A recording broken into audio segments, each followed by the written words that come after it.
दर्शन पावन नमो नमः। शिव कृपानंद स्वामी नमो नमः। दर्शन पावन नमो नमः। शिव कृपानंद स्वामी नमो नमः। दर्शन पावन नमो नमः। ॐ अग्निर्ज्योति ज्योति अग्निः स्वाहा सूर्यो ज्योति ज्योति सूर्यः स्वाहा अग्निवर्चो ज्योति वर्चः स्वाहा सूर्यो वर्चो ज्योति वर्चः स्वाहा ज्योतिः सूर्यः सूर्यो ज्योति स्वाहा। ॐ भूर्भुवस्सुदीपस्तदेवताय नमः। गन्धाक्षतपुष्पाणि समर्पयामि।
ततो नमस्कारं करोमि।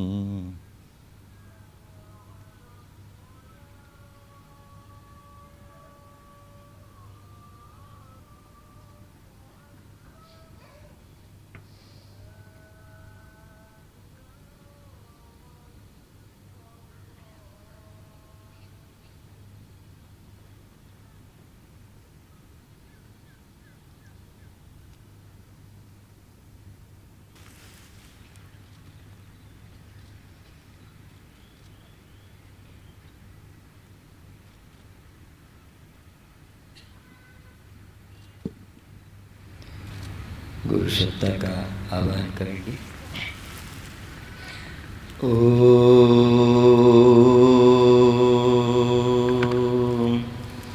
गुरुर्ब्रह्मा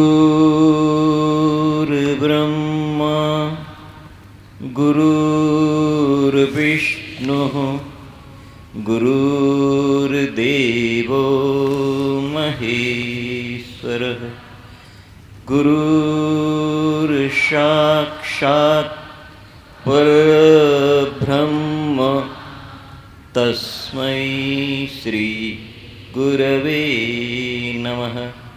तस्मै श्री गुरवे नमः। तस्मै श्री गुरवे नमः। On everybody's behalf, I request and pray to Guru Satta, please shower your blessings on us, Gurudev. Please shower your blessings on us, Gurudev. Please shower your blessings on us, Gurudev.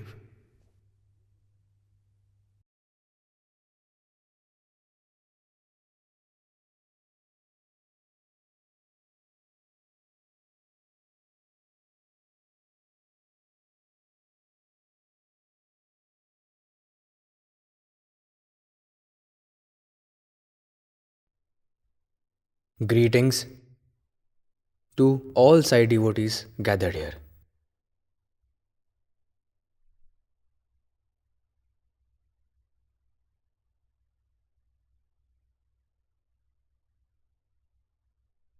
Today, we will talk about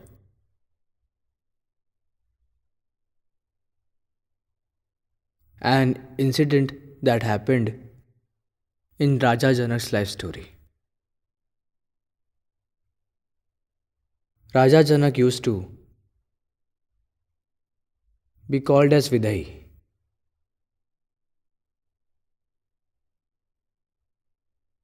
Vidai means that he directly had a connection with God Himself. He used to always meditate in the name of God.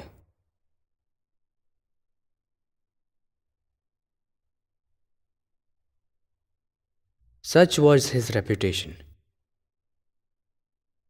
And because of such dedication, Narad Muni got impressed on him. And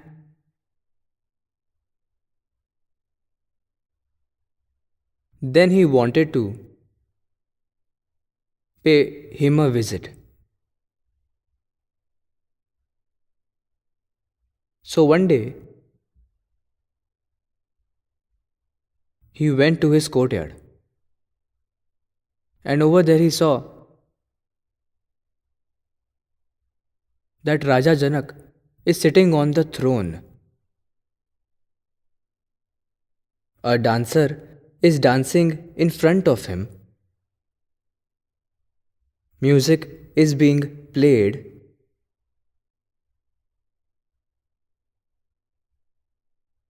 And he is enjoying the performance.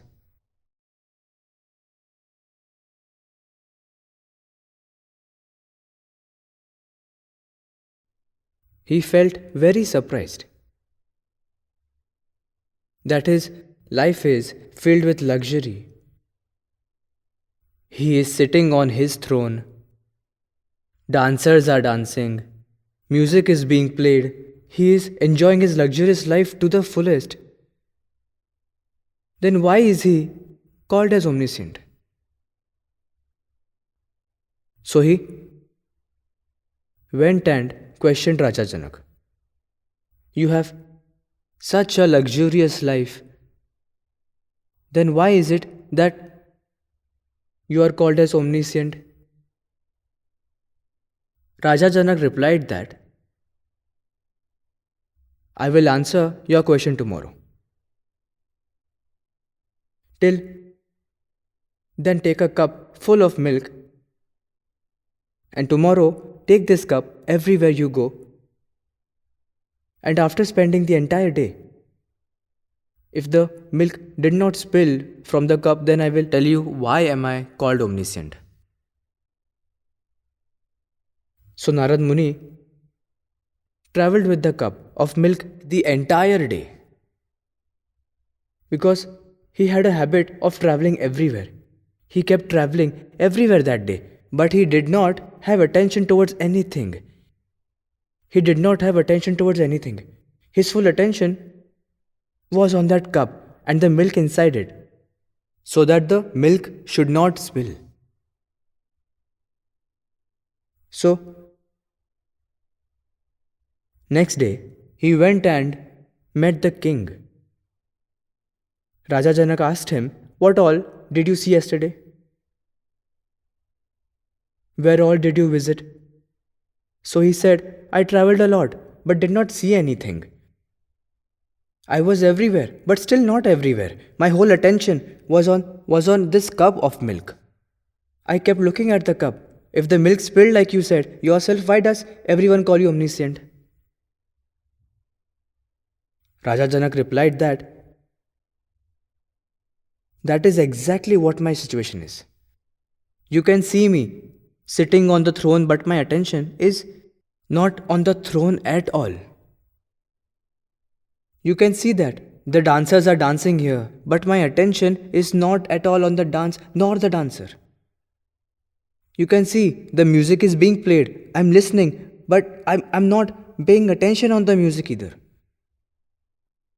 Though I am surrounded by everything, but I don't pay attention to all. That is why I am being called omniscient.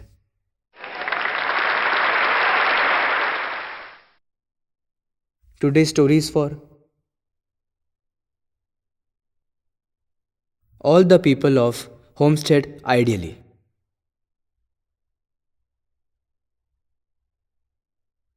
We live in a family, in the society,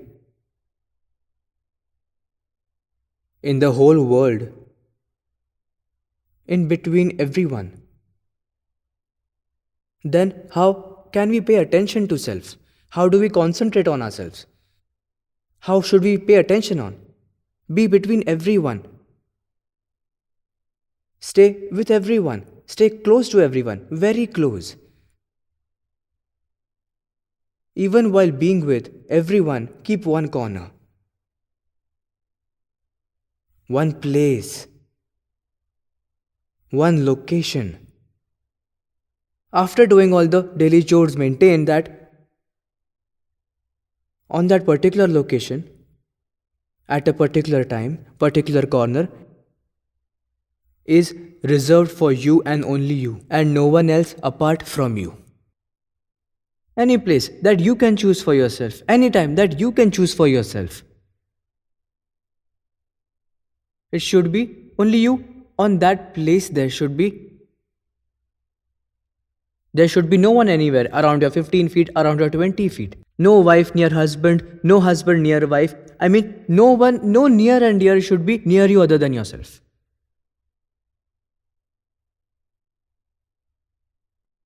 Practice this kind of meditation.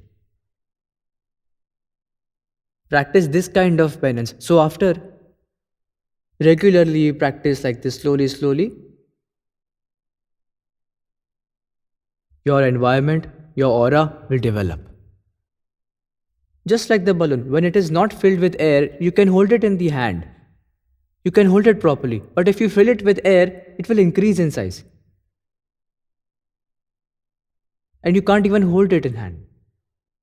Similarly, till your aura is shrinked, it will be small in size. And as you start practicing it, it will slowly increase. First it will be 1 feet, then 2 feet, 5 feet, 10 feet, 20 feet, 25 feet.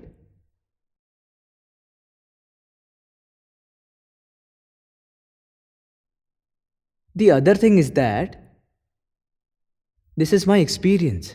Everything that I am saying is all my experience. From 22 years, I am into this regularly. Taking events like this, taking meetings, meeting people, seeing a lot of events like this. I'm doing everything. I'm staying with my family, staying with everyone, but still I'm not in everything. Why? That is because of the daily chores. I have made sure to take out half an hour. I've made sure to take out half an hour, and during that half an hour, nobody is with me.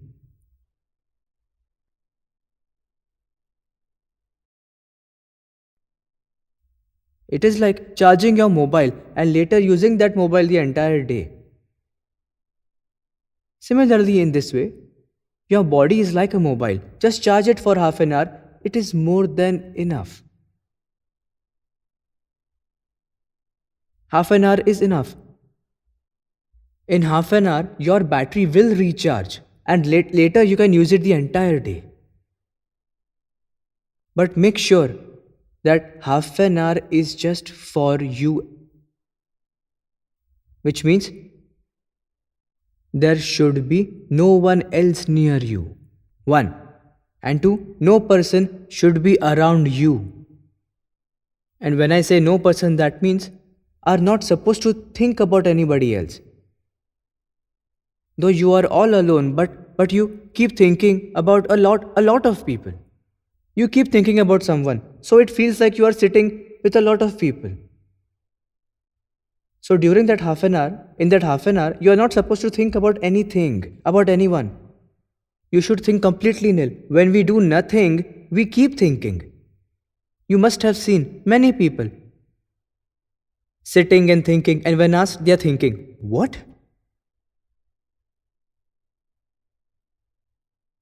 This is important. Try staying all alone for half an hour at least. Do the study. Show consistency. If you keep doing, then this will surely happen. And now, after the report that has come, I can entirely explain you with proof that this is how it evolves. Initially it was like that, now it is like this, and later it will become like this. And this is a 22-year-old experience talking about the aura. This hasn't come directly, evolved from the Himalayas. How it was earlier, later how it will become, how will it develop further?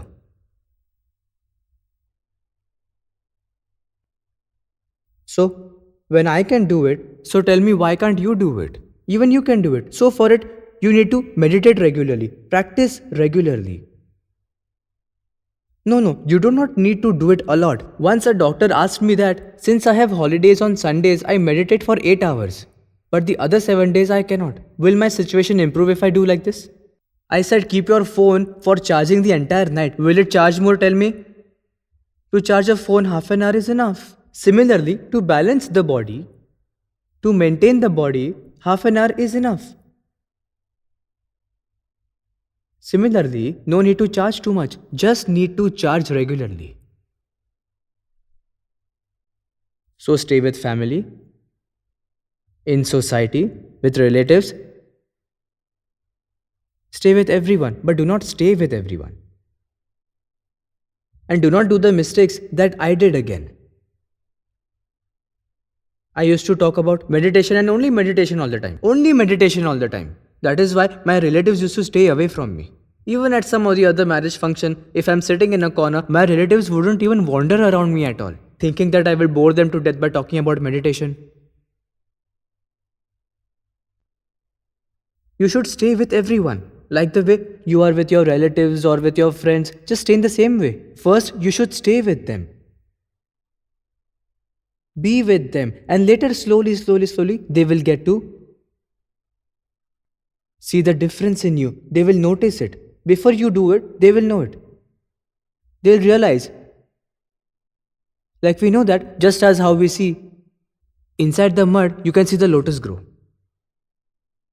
As in, inside the mud, one lotus stem is submerged in the mud, which means it is in contact with the mud. But not even a single stain is found on the lotus. Lotus looks very pretty and carry its own aura, carry its fragrance as it grows, and it looks beautiful as well. Where is it found? In the mud. It doesn't matter from where it is found. What matters is lotus has made sure that its existence is valued more than the mud by being different, and made sure that no mud, absolutely no stain is on it. So the world is mud as well. So stay in this nicely like lotus. So try and float like a lotus, because though lotus grows in mud, there is no stain, no effect, no influence can be seen on the lotus. It isn't that this can't happen. It can definitely happen, has happened, and it will. But for it, regular practice, regular hard work is necessary. Now let's talk about a boat.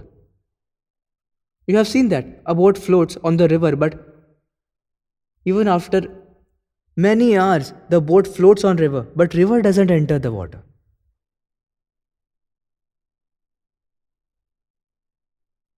So similarly, let your body, let your mind float on the river. In this world, let your body float in the river of this world. But you shouldn't let worldliness, worldly affairs to come inside you, to distract you whatsoever.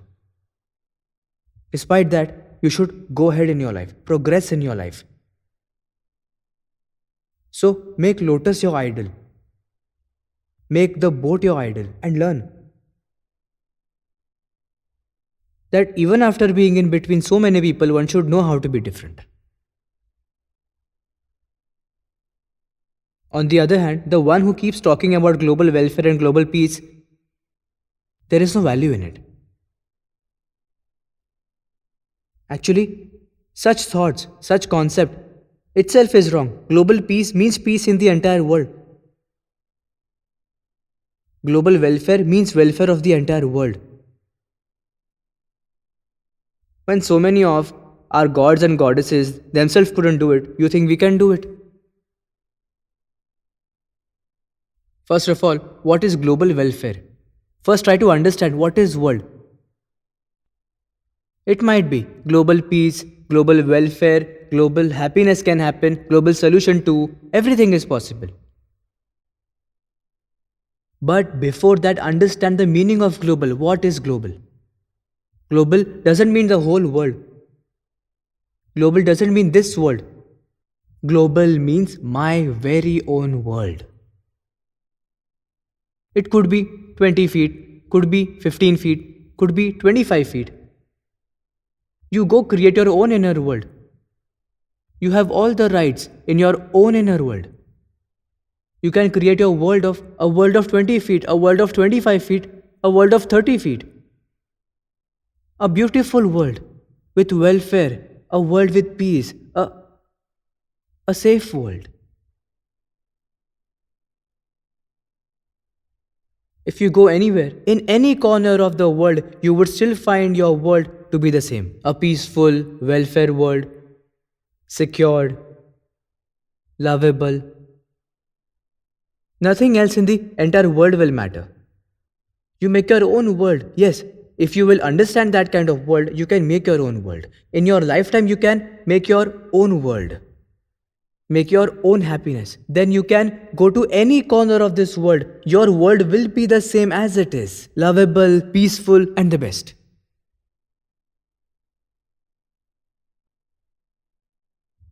Once a coincidence happened with me. I had to go to Germany. I have been to Germany many times, but never went there via Abu Dhabi. I went via Abu Dhabi, and not just that, I was there. For 3 hours I was stranded there. While going also 3 hours I was stranded, and while coming also 3 hours. So I made the children understand that my Guru would not ever take me here and there without any reason. If he has taken me, there is always a purpose behind it. There has to be some event happening. And right exactly after 1 year, my Arab event happened. One of my seeker asked me out of fear, Swamiji, you are sitting in between Arab people. It's like putting your hand in lion's mouth and counting its teeth. Are you not even scared of them? And trust me, over there, sheikhs were sitting comfortably and were meditating comfortably. And I showed him a picture and said, any place in the world around me similar to that in India. This world belongs to me. This universe is mine. Even if I will go to any place in this universe, my world will still be the same, peaceful, and everyone in India are also learning meditation, and over there too. There also, sheikhs did meditate really nicely and comfortably, treated me really nicely.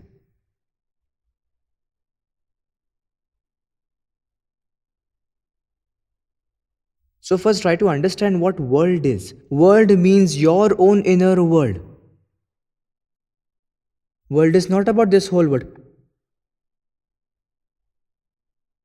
And if you want global peace, then it begins with your own inner peace. First comes your inner peace, and then surroundings peace. And then if ever every person accomplishes to bring peace in them, then global peace might happen. But if you will just imagine of having global peace, then that will not work. Once a few doctors from Germany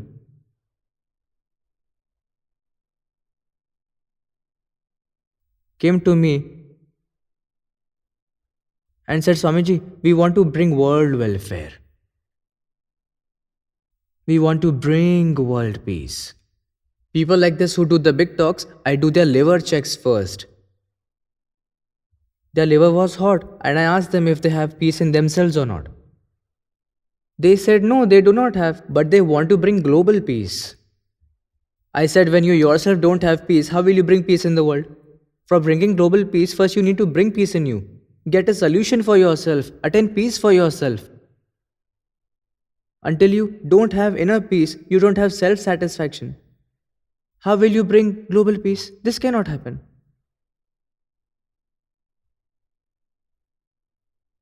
Few years back,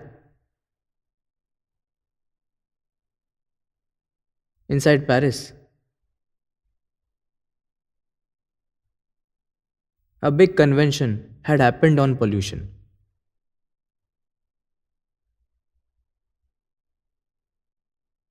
In that event,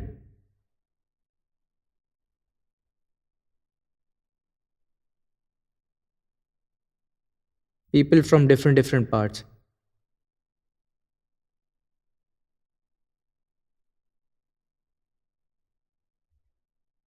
of the world had come up with their own concerns.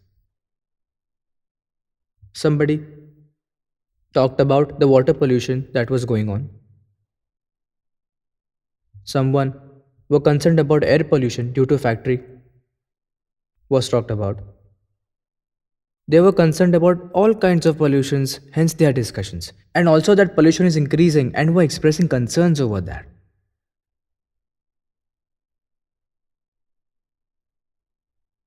But now, their sensitivity towards this is quite less. I'm talking about some other kind of pollution. The pollution that is the biggest, the deadliest, the very dangerous, and the whole world has now entered into this. And that pollution is not visible, but it is there and can be felt, and that is ideological pollution. And all the developed countries and all the big cities and places and populated places, everywhere, this kind of pollution can be actually felt. And nowadays, because of this advanced technology and communication, and due to other factors, this ideological pollution is spreading everywhere very fast. Very fast. Actually, you can see that if any incident happens somewhere, then later in the entire world, this news will flow and be felt that something with your own self is happening. Something in your life, whereas the third person doesn't have any relation with the victim. For example, one incident happened in America. And it was shown in such on the TV in such a way that to again and again, everyone felt that my own building is falling, something is happening around me, or might happen something to me.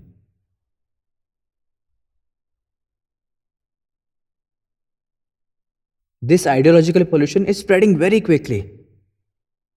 This is the reason that people from Mumbai, Pune go on a 2-day vacation on Saturdays and Sundays.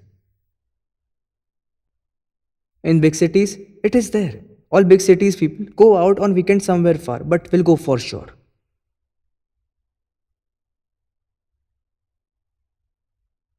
But running away from home won't change your home. Your home won't become pure. It will become pure by meditation. Running away won't help. If you want to make your home pure, purify your home, make it safe for you, then sit home and meditate. Do not run away from home on weekends. Because after coming back on Monday, you will have to face it again, what you had left on Friday.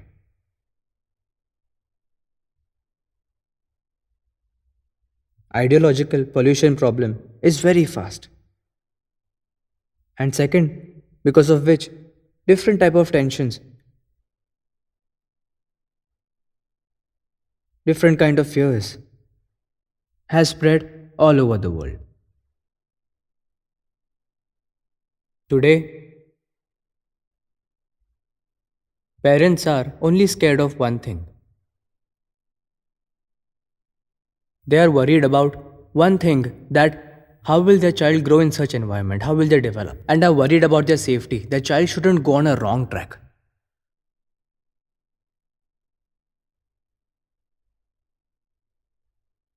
Secondly, Indian kids and foreign kids have a lot of difference. I even get to meet foreign kids. And also Indian kids, I meet both. Do you know what the difference is? Indian kids, when they are little, they will go to their paternal and maternal grandparents and enjoy with them, will spend time with them. Both the grandmother and grandfather teach them from their childhood that, child, this is wrong, this is sin and you shouldn't do this. Child, this is virtue, you should do this. Virtue and sin, virtue and sin, virtue and sin. Since from the childhood, the differences are taught. Which deed is sin and which deed is virtue. So does teaching this still stop someone from committing sin? No, because you only give the knowledge about virtue and sin. That is the virtue and this is sin. But provide something like that to the child that they will never commit any crime.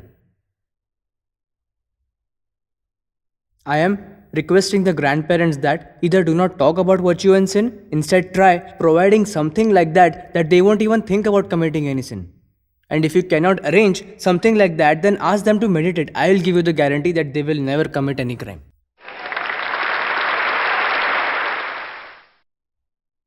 Why is it like that? With what faith did I tell this? What happens, when your child meditates while doing it constantly, then around them an aura circle filled with positive energy will develop. And when this circle of positive energy will develop, that time there will be no negative energy around them. Leave aside doing bad deeds. They will not even get thoughts about these.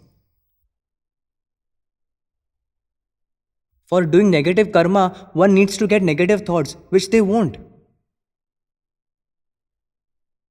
This kind of vibrations, this kind of aura will develop around them. They will be safe from both the inside and the outside. The word inside here means that your child will never commit suicide. Nowadays, India is facing this issue a lot. A lot of teenage boys and girls in India are committing suicide nowadays.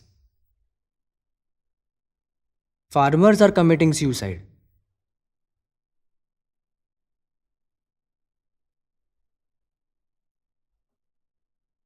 The person who commits suicide first breaks their connections with the world, and then with the society, and then family, then reduces their existence into small parts and later completely destroys it by committing suicide.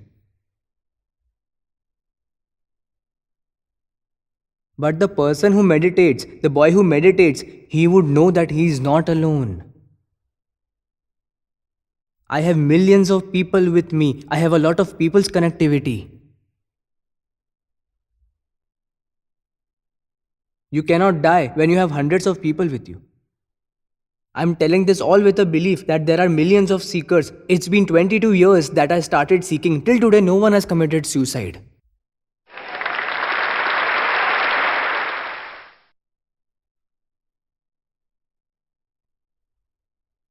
So meditating can save you from committing suicide. So in this way, your child will attain protection from inside. Your child will attain protection from inside. He will never commit suicide.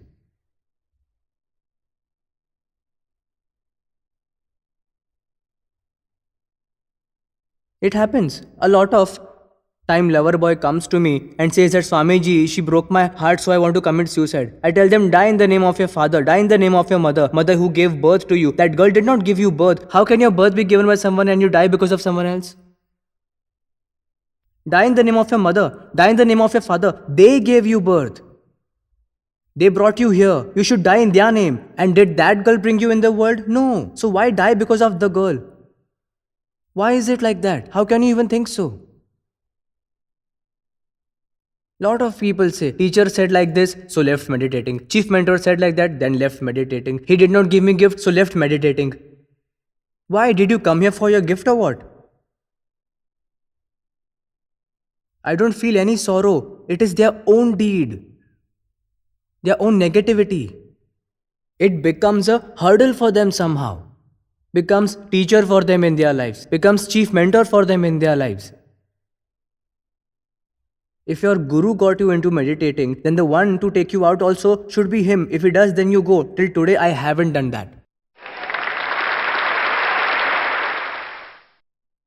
I am telling the truth. To hit your head, why does the stone come near you? That is because your deeds come across. This happens. If he gets blocked in a circle, then that day the person will face suffering, will definitely face trouble, will face some difficulty.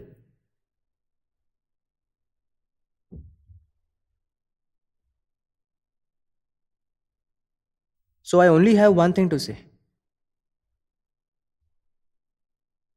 That if Swami is the one to get you into meditating, then he should be the reason you get out. When he will say get out, then you should.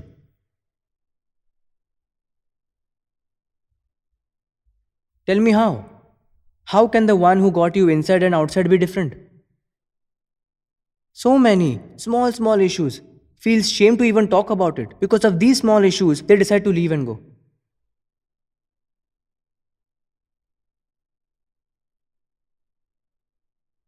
And I don't have any interest in holding back to withhold anyone. He would have left tomorrow, he left today. But after going there, do the meditation. Do your penance. You leave me, but do not leave meditation. But they leave meditation. Self-realization is attained after many years and years of waiting. Easily found, that doesn't mean you take it lightly. Nothing is easy.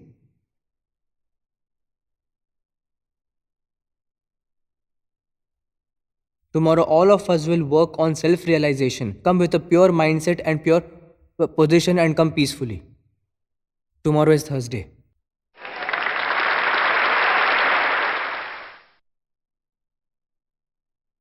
It takes 3 days to transform from body to soul. These 3 days meditation is getting over today. Tomorrow you will become soul from your body. So tomorrow's date, tomorrow's time, tomorrow's place, Shirdi. You are going to be born here tomorrow. Keep that in mind. The old you will die.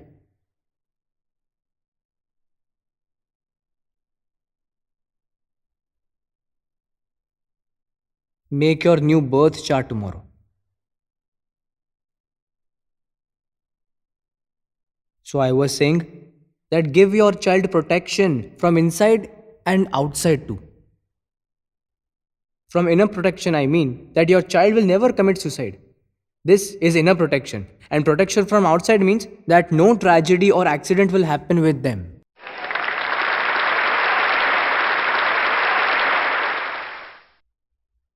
Once I went to Ramakrishna Mission for an event. It was an 8 days camp. After the camp, doctors had their camp. Later came to me and asked, Swamiji, you visit different cities, eat different kinds of foods and drink water from different places. Do you not face diarrhea? Do you not face dysentery? I told them, leave about diarrhea and dysentery till today. My vehicle hasn't met with an accident. They were very surprised and asked me, is it the same driver and car? I told them, no, every path driver keeps changing, car keeps changing. Then they asked Abbot that how is it that this Swamiji talks with so much confidence, can say all of this? Then their Abbot replied that the person who does meditation, who does penance, so around him a grand aura is formed. So in that aura, no bad incident can take place, nor will any death will take place. But this is not mine.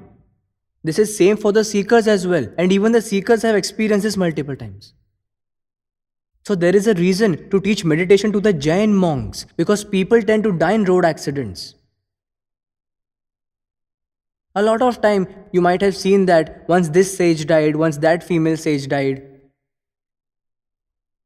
They are also being taught the same at the camp, that by doing meditation, by doing penance, create your own aura. With this aura, go to any part of the world, any corner of the world. With this aura, you will never come across any incident or any accidents.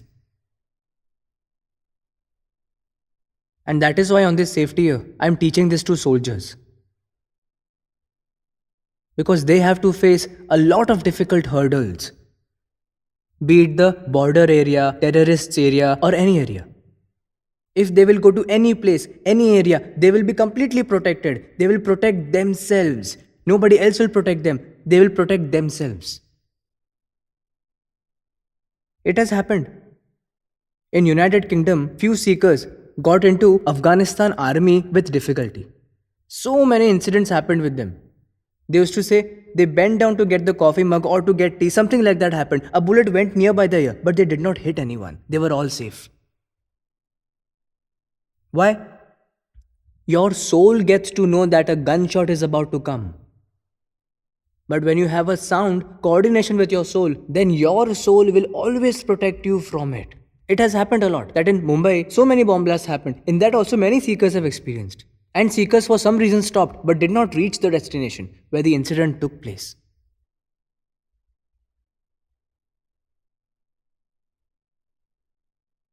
If you strictly meditate, you strictly ponder, then you will attain protection. I won't give you protection. No one but you will protect yourself. I have not come here to make you dependent on me. I have come here to make you stronger, make you powerful, to make you independent, so that you don't need somebody else for your protection.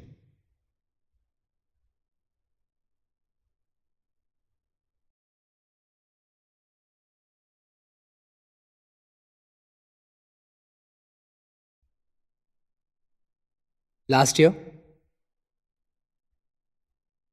in one of Goa's ashram, there was a retreat between foreign disciples. Seekers from many places were involved in it. Then they started talking about the problems faced in their places, about the issues.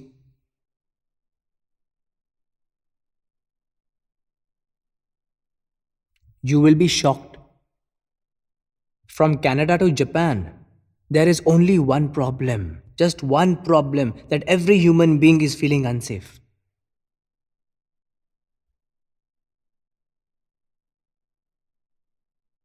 So I told them that you are not supposed to be dependent for your own protection. Never be dependent.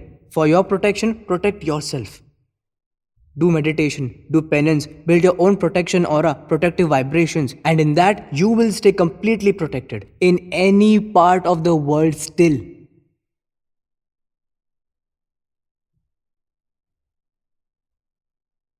And other thing is that in dark, the shadow leaves your side and your aura always stays with you, even in the dark. There is no such place where your aura will leave you. It will stay with you and you always for 24 hours. Like my aura is with me. It's just that you don't have those eyes that could see it. Even with technology, you cannot see it, but it's there. But it is with me every time for 24 hours.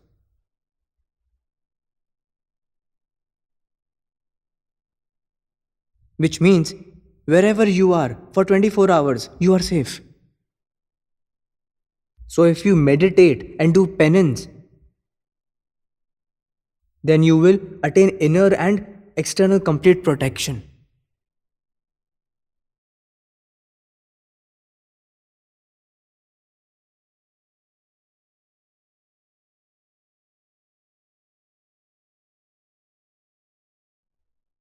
After meeting Shiv Baba,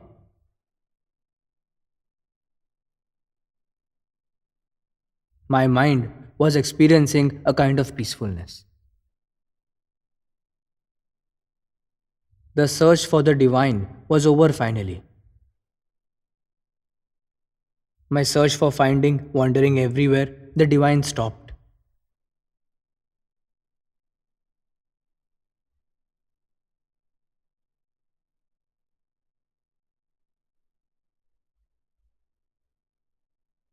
And after a few days, my parents thought that he's getting spoiled, so let's get him married. So they got me married, then I got spoiled even more.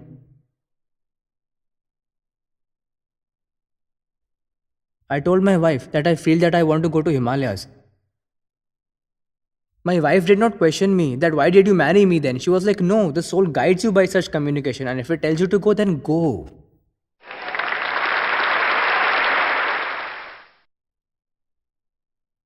And secondly, she used to chant for Gayatri. She was very right-sided. She said, I never did anything wrong to someone, so nothing wrong will happen to me.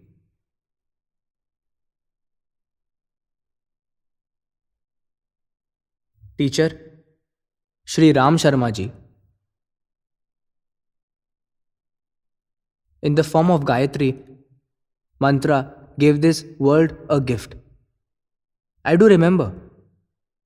In my childhood, girls were not allowed to recite Gayatri Mantra, females were not allowed to recite. How strange is this, isn't it? Gayatri Devi is a female, but females were not allowed to recite the mantra. But then he came and opened the doors for all men and women, everyone. Now, everyone and anyone could recite and anyone can read the mantra.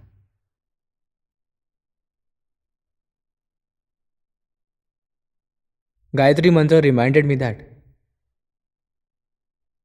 Gayatri's place is in the right side. That is sun pulse. See, this is our left side, the moon pulse. This is our sun pulse, and this is fire pulse. So initially, kids' thread ceremony used to happen. And after that thread ceremony used to take place, he was asked to recite Gayatri Mantra, so that Gayatri Mantra is said from here. I met Billy Mora. People listened to Gayatri Mantra. When I had done my meditation camp there, first I made them do meditation. Then after meditation, during awakening, asked them to recite Gayatri Mantra from the crown chakra like this, so the vibrations flow through the body. And if you recite Gayatri Mantra in this way, what will happen? Due to Gayatri Mantra, your right side will become strong and left side will become weak.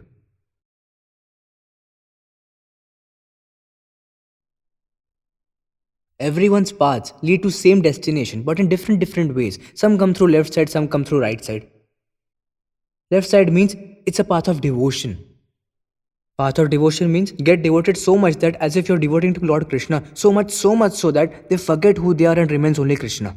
That means only one remains. And that if you go through right side and got devoted so much that you suddenly start saying Aham Brahmasmi Me Brahmo, this is how it is. Now tell me, an ordinary man in the society cannot do either of them. Neither he can devote himself too much, nor he can penance so much. So what is easy? In this world, what's easy? What is easy? That is, you can meditate for half an hour. The easiest way. The only easiest path. Just for half an hour, practice being centered. And by practicing, you will still reach your destination. Be it in a difficult way, in easy way, easy technique.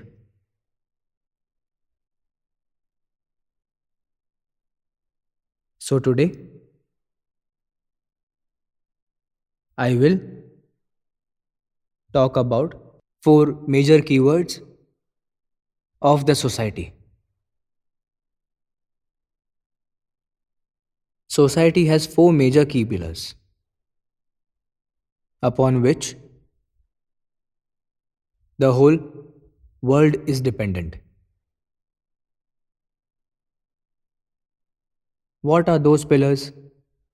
I will tell you something about those pillars now.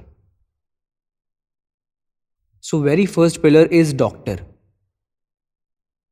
which is because of doctors the health of the society remains healthy.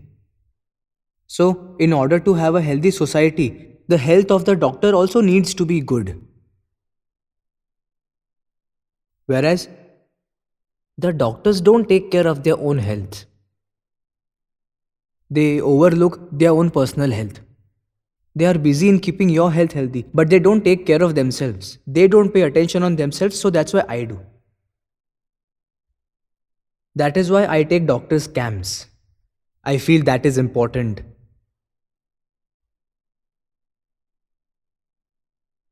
There are a lot of shocking reports like this. Very weird reports that you won't even believe on. Medical Association of Ahmedabad has given a report. Not any doctor of these days is not able to stay alive beyond 60 years. They aren't reaching the senior citizenship. Why are they unable to reach? Because they are dying before that age. 60 years, that's the limit. They are not able to cross. And patients live 85 years and not out. You know, those patients also talk among themselves interestingly. I said goodbye to 2 doctors. I said farewell to 3 doctors. Patient is still not out and batting still hard. And the doctors who are bowling, this one passed and that one passed. Patients keep saying I said goodbyes to 2 doctors, I did this for 3. These old patients search for younger doctors so that they sustain, but he too passes away at 40-45. What more they will do? What's the reason? The reason is the sorry atmosphere around these people. Always in a negative atmosphere, in negative emotions, being with patients all the time, being nearer to illnesses always. Secondly, there has been a new fad these days. Doctor, wife, also doctor, home, hospital. Means while searching for wife, he will not look for a dancer to marry or look for a singer to marry or would marry a poet. Actually, what happens, they have a weak right side and they search for the same too. Yesterday only I told you that yoga teacher focused her mind on her own body and her mind became weak, it became powerless. And these people always focus on many thousands of people and this goes on for the whole day. And the body is all perishable. When you keep attention focused on perishable bodies the whole day, then your body will also become prone to perish. Secondly, they have a certain dryness inside them. By continuously attending bodies and bodies, a certain dryness has settled in their lives. And because of this dryness, now their families are affected too. A disciple came to meet me. She said, Swamiji, I have 3 daughters, but I will not let any of them marry any doctor. I asked why. She said, because I am fed up of doctors already. I asked, why is that? She said, if I am having headache and I tell him that at night thinking that he will come, apply some balm or like massage a bit, but he just gets up, takes his bag and says, do one thing, take this yellow pill in the morning and have this red tablet at night, that's it. So there is an absence of love inside him. He's become dry. He's depleted. Means, see, those who require meditation the most, who need to meditate the most, those only are far from it. Secondly, I'm showing both the sides, good examples and bad ones too. My father-in-law, an old man of 92, is a doctor. He's still fit and fine. So fit and fine he is that I took him to Rang Avadut Hermitage recently and he stealthily crossed Narmada river easily. He was asking me to come follow me. I said, Superman, come back first.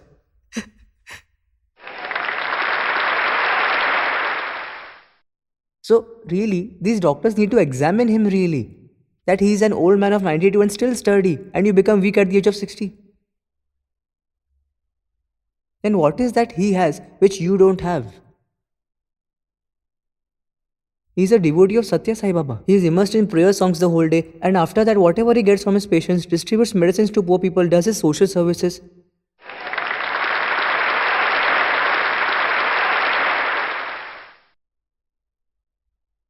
Means what? His right vessel is balanced. Both vessels are balanced. No dryness in life. No barrenness. He is a doctor, he is also a doctor. But one can remain active even at this age also. And for another, he is unable to see his own 60s, not able to become a senior citizen.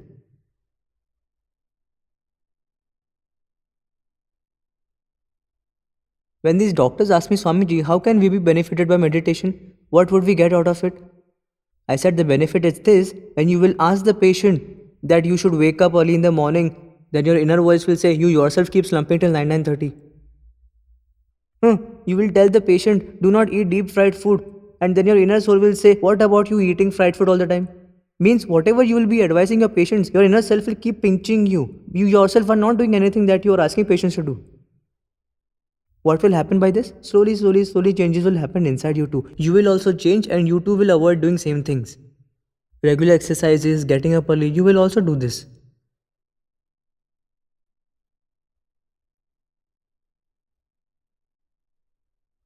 Means doctors also are in dire need of meditation. Secondly, not just today, I've been saying this from last 15 years. For last 15 years I'm saying that one who is a heart specialist would face his death by heart element only.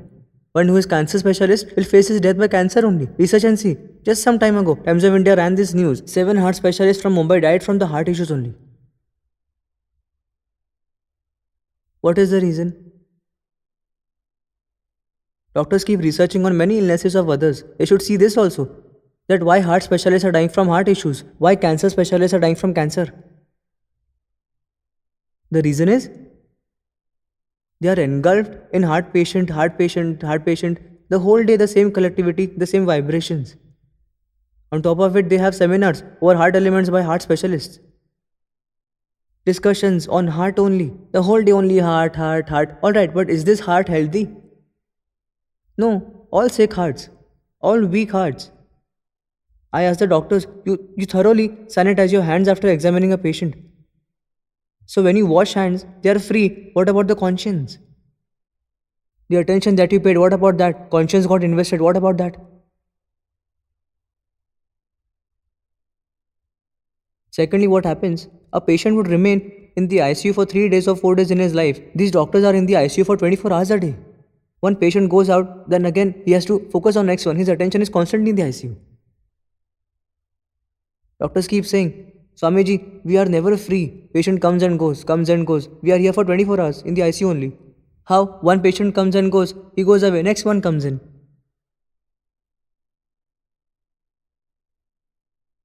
And that too, is this ICU serene like heaven that if you pay attention you will feel elated? There is a grave problem for these people. And they don't pay attention to their own health at all. Not in eating habits, not in exercising, nothing. They will keep advising you only. They don't pay attention at all. So what's the remedy? The remedy is that they should practice meditation consistently. Remedy is that they should meditate regularly. By meditation, they should strengthen their aura, make it stronger, and if they go to the hospital with a strong aura, then they will be safe at the hospital too. Even if they go to ICU, they will be safe in the ICU. ICU will not affect them at all. Atmosphere of hospital won't affect them. Patients will not affect them. Any viruses will not be able to reach you.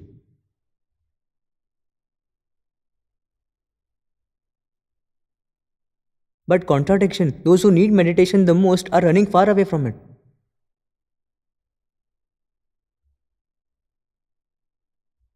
And doctors do need it utterly because no one else faces more sick atmosphere than doctors keep facing most bad and sad atmosphere. Secondly, now that yes, we have doctors in our hermitage too, but we don't ever call them doctor and all. We call them just by their name. I do wish one place. One such a place a doctor should find where he will not be identified as a doctor. But what's reality? Doctors' seminars, doctors this, doctors' company meet, all means they go wherever they are identified as doctors only. For once, they should attend some concert without doctor identity. Just remove doctor from your name. Just be called by your name.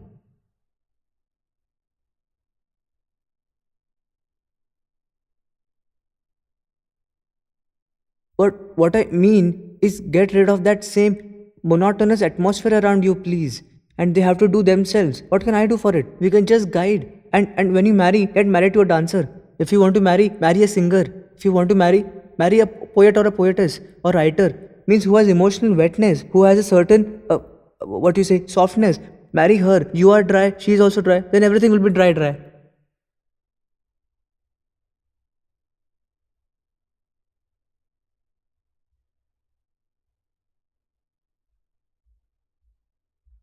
This way they have to change themselves. Change should awaken within them. What can I do for that? I can advise, do like this and this. And secondly, do meditation regularly. Now if your wife is a doctor, of course I'm not asking you to leave her, but you should also practice meditation. You meditate, ask your wife to do it as well. With awakened good emotions, a good life can be lived. The example is my father-in-law.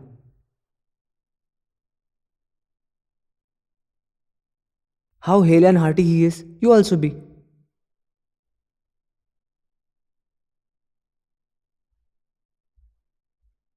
So, you look at your lifestyle first and there's nothing that can't happen and what can't be. It's always possible. So I give example of my father-in-law. Nothing much. So likewise these doctors are. Another pillar is the police. Police means all protector force. We are celebrating this protectors year for them. Last year doctors year we celebrated. Whatever messages were to be conveyed, meditation to be taught, we did. Now protectors year we've undertaken. The problem is the same in this protectors year. Eating habits of police personnel are too bad. That's why most of them have stomach problems, and stomach problem is the root cause for many problems. Eating habits are not good, sleep is not enough, no regulations on duties. Secondly, they too are dry inside. Like we all go and meet people on festivals like Holi, Diwali, celebrate together, we meet relatives, and these people will be on duty there. No Holi, no Diwali, nothing. Means the relaxation or change of routine a common person tries to find always these people's life is way different than common people always. These people dwell among public, but life is different from public. Their life is different like a machine. Means, see for yourself, on Holi, whole world celebrates Holi. Do police celebrate Holi? No, they keep standing, holding their cane. What I mean is, where some family life can be enjoyed, where you can relax a bit with family friends. That is not there in their lives. No family gatherings, social gatherings, no festivities, no relaxations.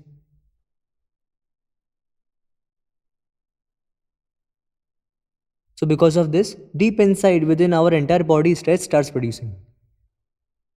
Lots of tension, lots of stress, different kinds of tensions. Even I had experiences, let me tell you. I got to meet a military officer who was appointed in Kashmir. He said, Swamiji, we have to face the first bullet always. Why? Because the common people there, terrorists and them, you cannot possibly distinguish between them. Only when he shoots at us, we get to know that he's a terrorist, or else we won't get to know. So first attack he does it, and then we do it on them. Because they can identify us as the military people because of the dress code, but there is no formal attire for the terrorists to identify. So because of the uniform, we become an easy target. Whereas we cannot identify them. That is our minus point. So once I went to handle income tax case in Allahabad when I used to work, and during that time I was traveling by bus, and while traveling there were two policemen having guns chained along with them, and full night with eyes wide, the eyes were wide open, attentive. While I was napping, I was watching them in between. I was like, wow, such good policemen doing their duty very nicely. They are awake and alert whole night, did not even take a nap. In morning when we got down, had tea and made friends with them. Then I talked with them, appreciated them. That such great policemen you are awake the whole night, no sleep at all. I saw you in between when I was waking up from sleep. They said, Baba, we are not awake for you, we were awake for us. I asked why so? They said there is a robber here, he would come shoot at police and also steal away the guns. he doesn't rob the bus. So that is why we are awake. He won't rob you, he will come and kill us. So that is why, because of this fear, we were awake the whole night. Now tell me. We had to anyways do the duty, had to stay awake whole night. They had to stay awake for their duty. So various kinds of problems and various kinds of tensions keep coming to them. Secondly, you go to the temples, you celebrate festivals, and also if it is Chaturthi, then go to Ganesh temple, but they can't go to Ganesh temple for celebration during Chaturthi. Why? Because they have duty to do so. So, though they are humans, but like ordinary humans, they cannot relax, they can't even think about it, do not have time for that, it is completely dry.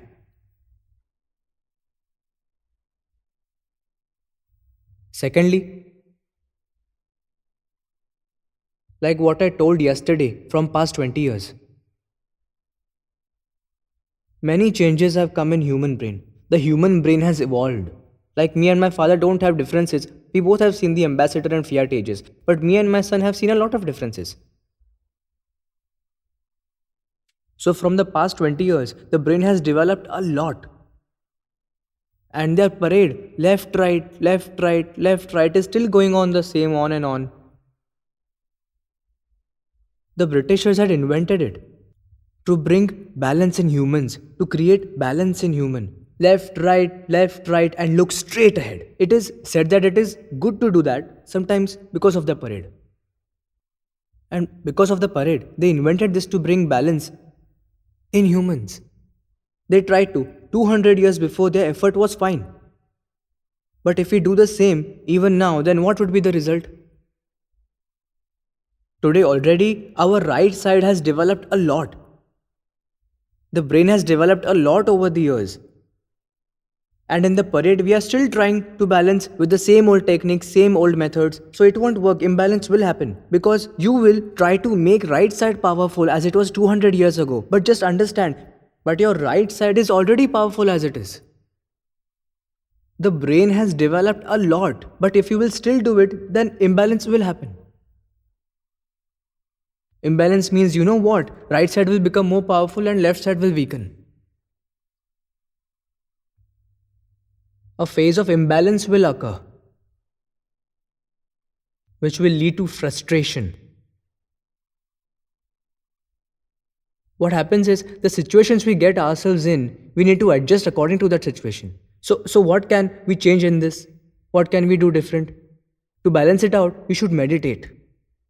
Along with parade, you also meditate for half an hour. If you will meditate, do penance for half an hour, everything will balance out. Sometimes they all have to suffer a lot of weird things. They have stick in their hands but they do not have the order to use it. They can get beaten but cannot use the stick. You must have seen it on the TV. Military people are carrying machine guns with them but stones are being thrown. I mean, they have guns, they have a stick, machine guns with them, but since they don't have permission to use it, so they keep getting attacked by stones, curses and pushes.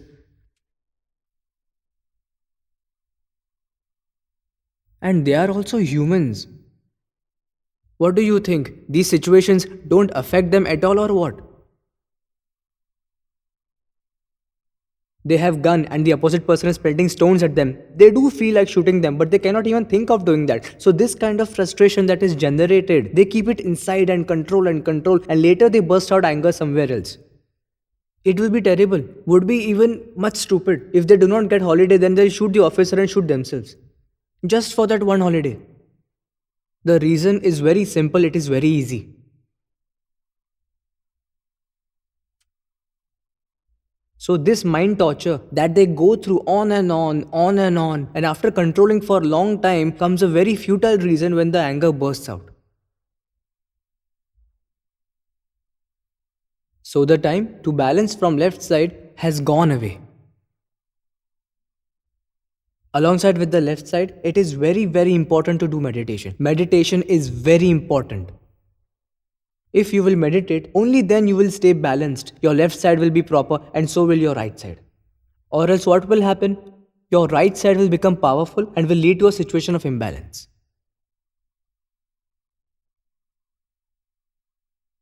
And that is why they have come up with Safety Week. And for Safety Week, this year, in different police centers and different military centers, this event is going to take place. And secondly, whatever you are getting in life, you should enjoy it completely. I once took meditation camps for the military people very far, very, very far, near the border there were no people around for 200-kilometer radius.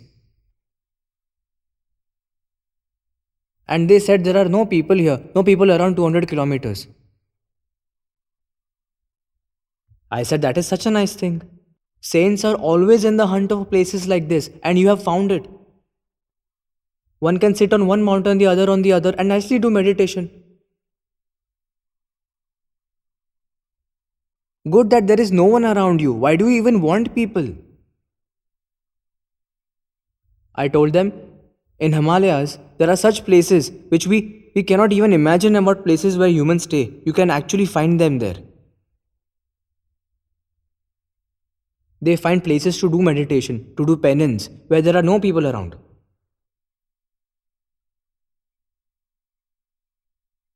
No humans, they don't want any people nearby.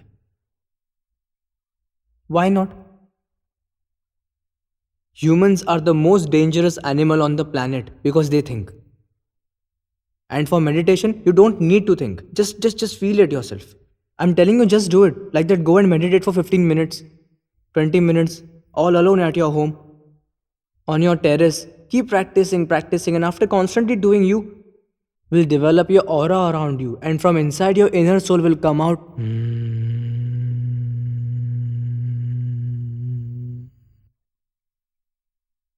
This kind of sound, this kind of noise, you will get to hear from your inside. And after that, even if your wife comes to you or husband comes near you, that sound will blend. Which means if any near or dear comes close to you, that sound will blend. So I told the military people, such a beautiful place you've got here. That God has sent you to such a nice place where there are no people around 200 kilometers.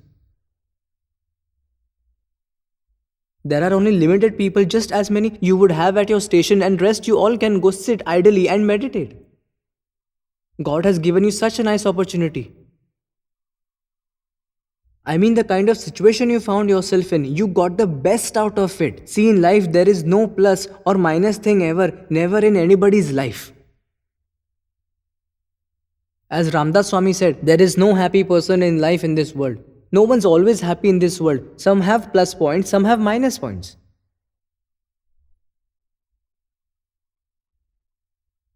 The question is, does your conscience comes under plus or under minus?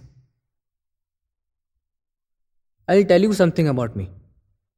Like when I was in the Himalayas in my Guru's abode, I used to feel that this meditation, this knowledge, this culture, this experience, every human on this planet should get this. That's what I felt.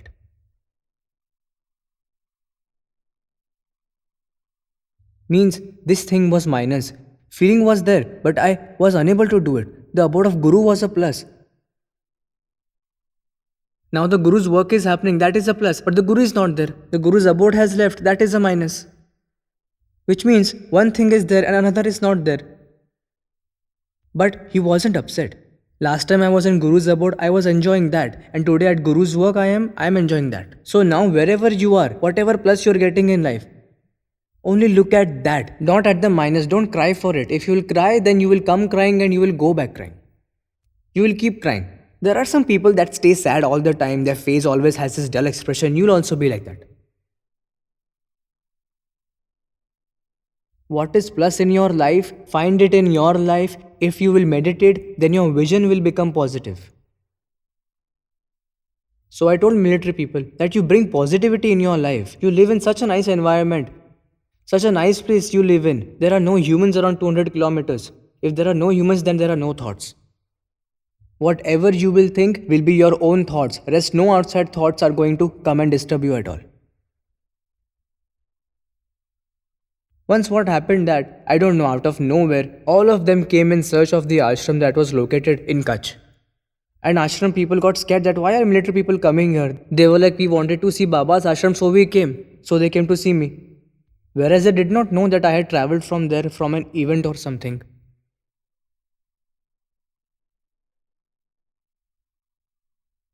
Secondly, about the matter of safety. Our protectors also need safety. Whether stay at the border or in a society. Stay wherever but stay safe, that's my wish. And for that safety, they should not be dependent on anyone.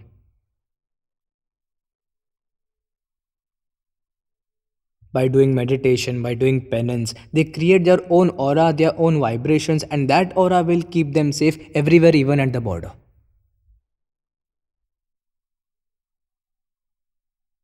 Will the guns fire? Of course they will, it will, but it won't hit you.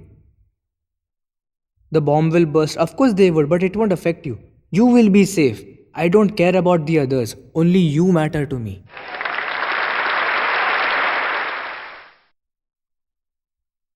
And secondly, stop looking at the world. We look at the world and we get very sad. It has happened. Once, at Mumbai's airport, one police officer came looking for me and asked, Swamiji, there are so many bomb blasts happening, outrage happening, terrorism happening around. And you are saying don't think about anything. How can we not think? How can we meditate? I said, where is it happening? I don't see anything. All I can see is I came out of the cave. In these 20 years, so many countries I got to meditate in. Thousands, millions of people started meditation. Thousands, millions of people got realizations. People from so many castes, so many religions got connected through the sacrament of meditation. I keep seeing this only. And you're looking just opposite, where bombs are exploding, atrocities are happening, terrorism is spreading. Have you got hurt? He said, no, I'm not hurt, but others are. I said, let it be. You aren't hurt, that's enough. You create your own world, which is in your hands. Make it full of happiness, make it peaceful, fill it with welfare. Make it so safe for you that you will be safe and whoever comes to you will also be safe.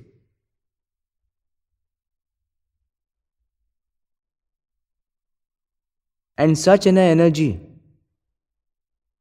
such aura, every soldier should develop. That's my sincere wish. And it can happen, just they have to devote half an hour for meditation every day.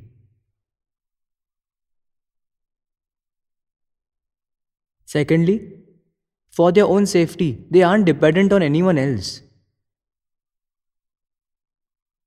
They are capable themselves. They can protect themselves.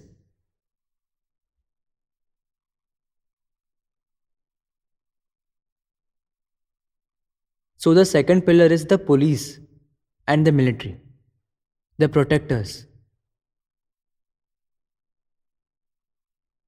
For them, this year is being celebrated as Protectors' Year. In many places, at several places, video camps are being held. And after that, live camps will be arranged too this year.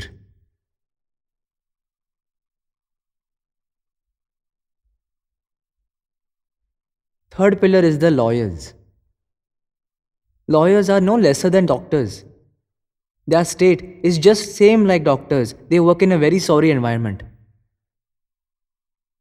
One day, a heart specialist. See, wherever these people go, let it be marriage, any function, people just come and ask, I'm having chest pain, I'm having gas problem. They would start asking such things, making him irritated. So he refrained from attending any functions. Once he went to this party where he met his lawyer friend. He stated his problem to his lawyer friend. These days I just avoid going to these gatherings just because I have become a well-known heart specialist. And these heart patients, let it be marriage or whatsoever, they all sort of gather around me. So to avoid such things, I just avoid going to functions. What to do?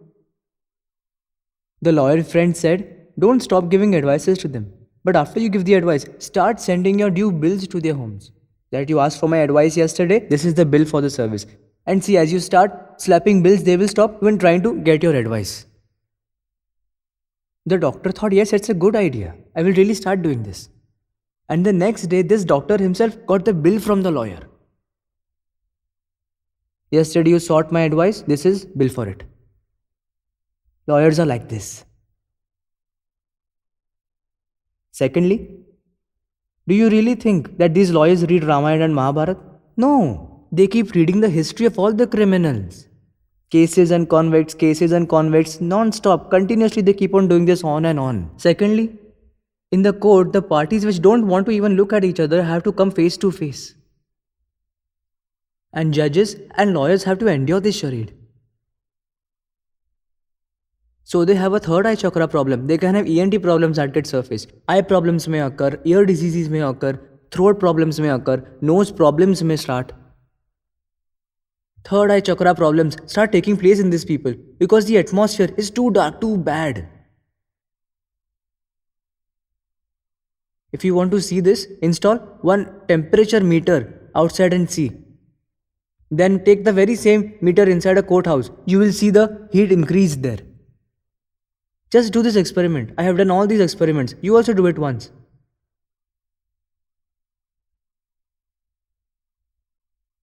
See what kind of heat is there. The heat from the negative thoughts emits there. And in such an atmosphere, if lawyers have to work, what happens? At night till 2 o'clock, 3 o'clock, what do they study? They don't do meditation. They don't read any holy books. They keep reading records of the criminals. The mind is always on criminals, continuous attention on criminals. And whatever they focus on, they are bound to absorb it, right? And so, lawyers too have to function in a very sorry atmosphere. We will, yes, if they wish, we will dedicate next year as lawyers' years only.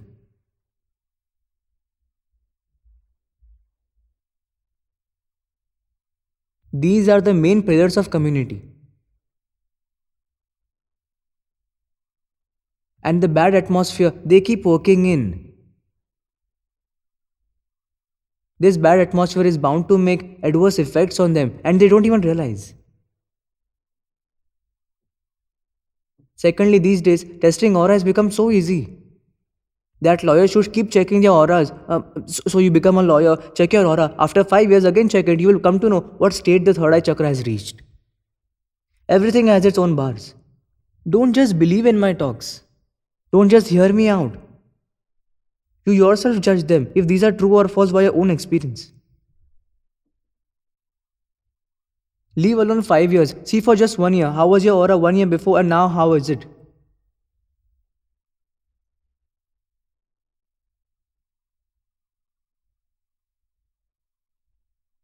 Your aura will change. You will notice the changes. And if you're working in such a bad atmosphere, what is the way out? Should you leave being a lawyer? No. I never ask anyone to leave or run away or just accept defeat. Keep yourself standing strong, but stand in such a way that the negativity nearby you, it will run away.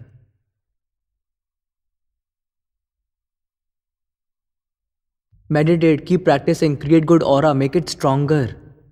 And with such an aura, if you go to the court, then courtroom will be under your influence and not otherwise. Any bad vibes there will not affect you. You and your aura will be safe.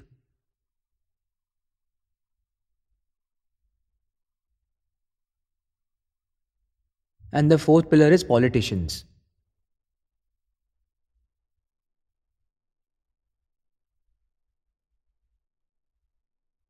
As yesterday I talked about Lokmanya Tilak ji. Similarly, these politicians too for lifetime. They spend their entire life thinking about the people, but they never think about themselves. Please decide a cut-off time that after this time, I will see to myself only. I will do my meditation, I will do my own practice. And secondly, in politics too, success isn't assured by efforts, but by position. You make your position better, automatically all successes will be reality. I never ask anyone ever to leave the games as it is. There was this president of a national party, state president in fact. He was longing that he would get a seat. He didn't get it. Party didn't give it. He left that party and contested as independent. He contested as independent and lost the ballot. After losing the election, he came to me prospecting an immensely big cement factory project. Swamiji, I want to set up a very big cement factory. I kept thinking, now he's going to destroy this one too. But I didn't tell him that he would do so. I said, do one thing. Keep the project file at my home for 45 days. I will bless it for the next 45 days. You do nothing for 45 days, but sit and meditate at home. I will keep giving vibrations every day to your project. After 45 days, you take it. But do not try to achieve anything. Don't try to make things happen. Just keep sitting at home, doing nothing. Just meditate consistently and nothing else. He trusted me totally. And he just kept meditating at home for 45 days. As he kept meditating, the chief minister there invited him, asked him if he wanted to join their party. He came to me asking, Swamiji, this chief minister is asking me to join his party. Should I go join him? I said, you didn't try, then go.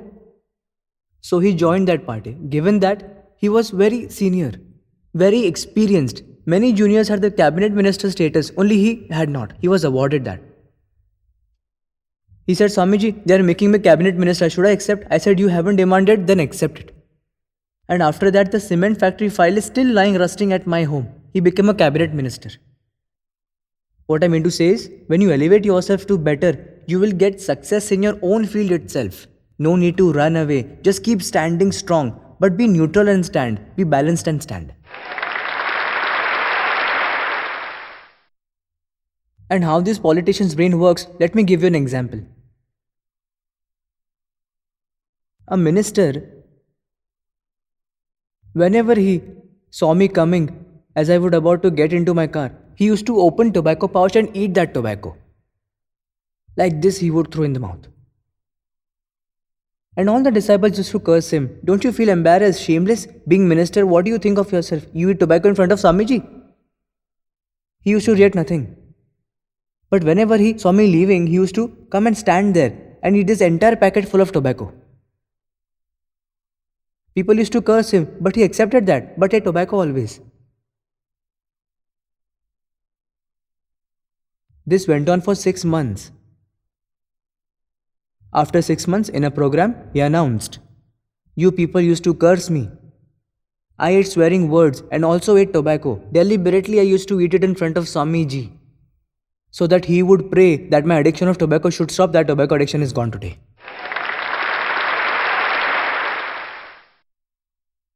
What a thinking this is. To get rid of the tobacco, he made use of mine. He used me.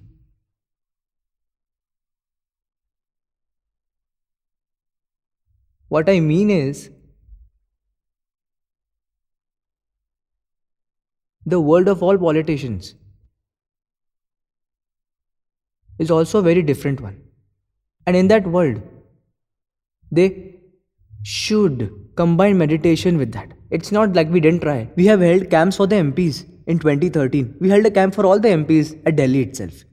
It was a very nice camp and all MPs were there. Some were practicing, some were not, but collectivity was good. Everyone had very good experiences there.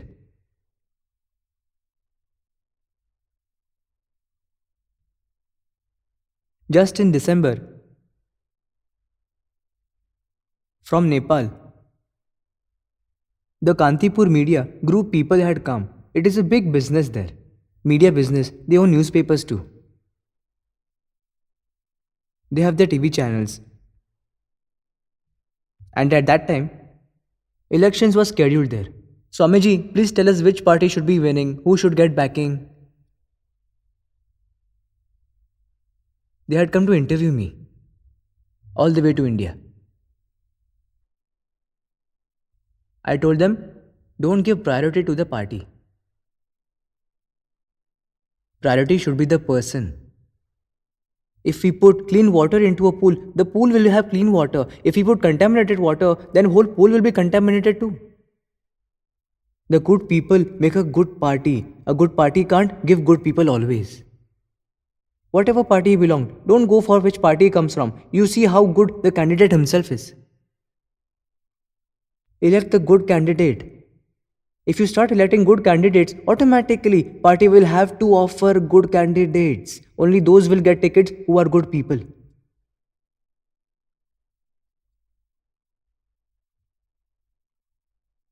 So party is never important. Important is that person, how good he is. If good people come together, party will become good. Secondly, ruling party and opposition all are good. Every party has good people and bad people too. Then elect the good ones only. Select the good people only. Such an interview happened at that time of Nepal elections. Secondly, do go and vote. I told them too. I too vote here in India. Please do vote. For whom you vote, which party and all, isn't important. You are supporting the democracy. You are siding with democracy. It's a real big thing. And our nation India is a democracy, and that is our power. Person, party is never important. Important is you are supporting a democracy system by exercising voting rights. So do go and vote. Whom you vote, that's not important. What's important? You stand supporting democracy.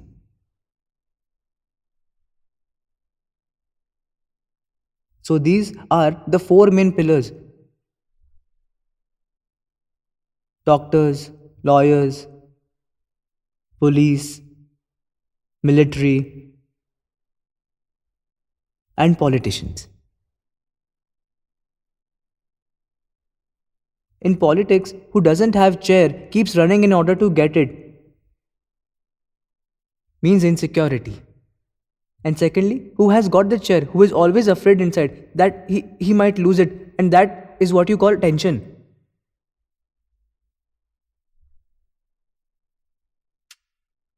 So, neither who has the chair is at a good stage, nor who doesn't have is at a good stage. Meditate and elevate your stature. As you elevate your stage, your condition will start improving. Doing meditation is essential. Practicing it is important. Some do this. People from small places have by meditation reached to being MPs even. No one has begged or asked for tickets, etc. But people supported them to contest there and they won.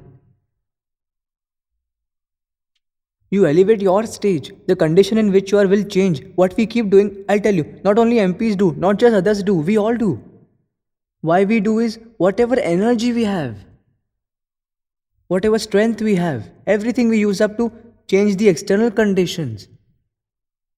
With all energy, with all the might, we keep trying to change the external conditions.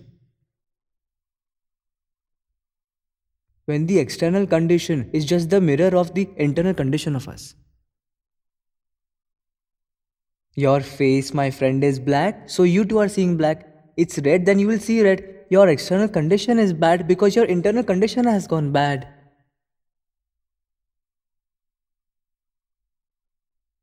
So until you improve your internal condition, external condition then is not going to improve.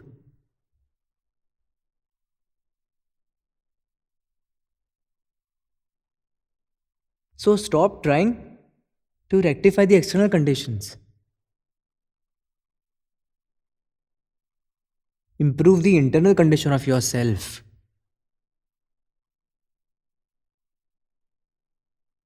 And to improve your internal condition, try to introspect into you first.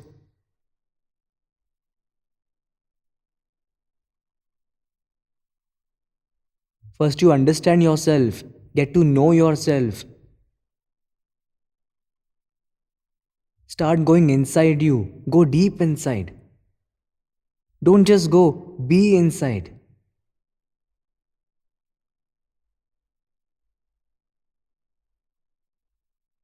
Stay inside like this and you will improve from your inside. The external conditions will start improving by itself. You don't need to change that. It's a byproduct.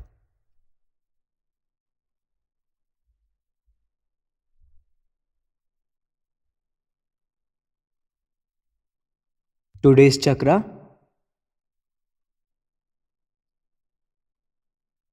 is sacral chakra.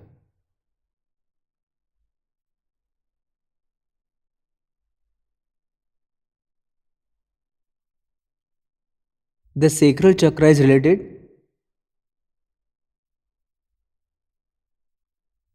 to our thoughts, to our conscience.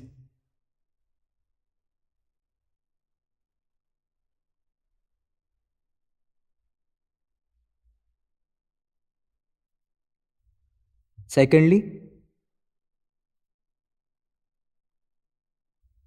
by using the flow of the thoughts,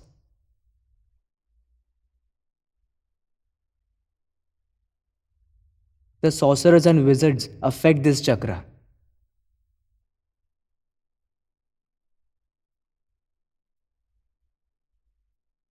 Tantra, mantra, black magic, bad magic. I have not experienced this in my life at all. I have no knowledge about it, but I never say that it doesn't exist. If we say night doesn't fall, it's not true. The night does fall. Like there's day, there is night. I always used to travel to and from Himalayas via state of Assam. And in Assam, there is a place called Navgaon. It's a district. It's been a heaven for sorcerers and wizards always. I used to travel through that, but till today, in my whole life, no sorcerers or wizards have ever crossed my path. Why is it so? Just like we feel foul smell, they smell good scents, and they cannot stand this scent. I will explain this with an example. That's why they don't ever come near me. I used to live in a small village for my meditation practice. One Ramu Bhil from that village. One day I was walking the road and our paths crossed that day. A little drizzle was there that day, it started to get dark. I recognized that he is Ramu Bhil indeed. I called Ramu Bhil. He did look at me, but he moved some steps away from me. Seeing that, I too took some steps towards him and called him, Hey Ramu Bhil. And he again moved some steps more away. I kept calling Ramu, Ramu again and again. I was moving towards him and he kept moving more and more away from me. Then I thought that he might not wanted to meet me. Alright, leave it. If he doesn't wish to meet me, then I shouldn't force. Thinking this, I walked to the village. After going to the village, the next day, I met Ramu Bhil again in the morning. I said, Hey Ramu, yesterday you only were there and I kept calling you again and again. Why didn't you come and meet me? Swamiji, how could I meet you at that time? I was drunk at that time. Means whoever is drunk keeps feeling guilty that how can I face him in this state? How could I face you exactly in the same way? These negative powers cannot come face to face with any positive power. They won't stand. They also keep seeing their own reflection.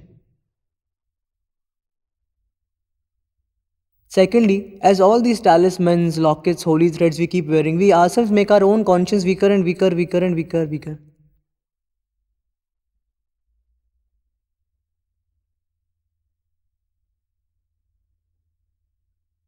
In my former home, my small children have documented. One husband came carrying his doctor wife in his hands like this, who was ill. And on her body there were so many lockets, talismans, holy threads and whatnot tied all over. This costed 500, this for 10,000, 1,000, 5,000.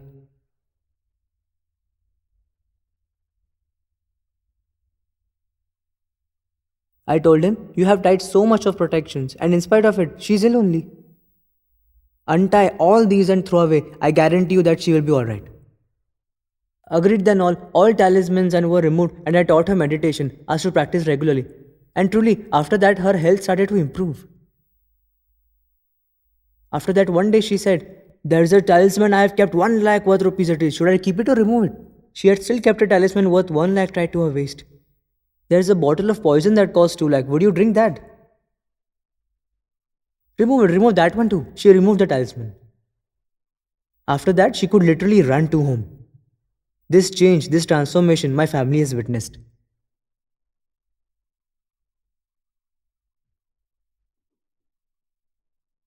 The more talismans, holy threads you keep accepting, you're making your conscience more weaker. Look here in my hands, on my chest, or around neck, there is no single thread or anything. Sai Baba himself has brought me to this community. I trust Sai Baba completely. Till he is with me, no one has power to even touch me.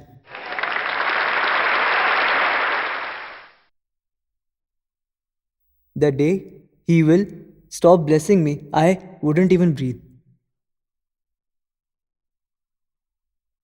Secondly, what happens? You keep seeing the appearance of Sadguru. You engulf in his looks. It's never like that. The Guru's element is one only. Bodies can be different. Energy inside is the same. Element inside is one only. The way Shiv Baba pulled and took me to Himalayas along with him, in the same way Sai Baba has brought me back to society.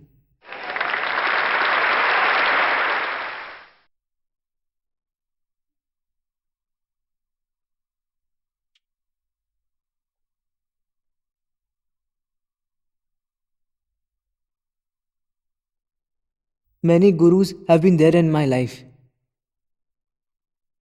And each guru bestowed on me whatever he had.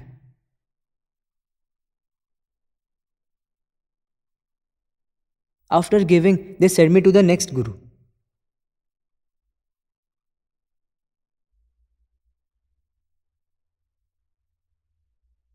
This way, I have been to many gurus.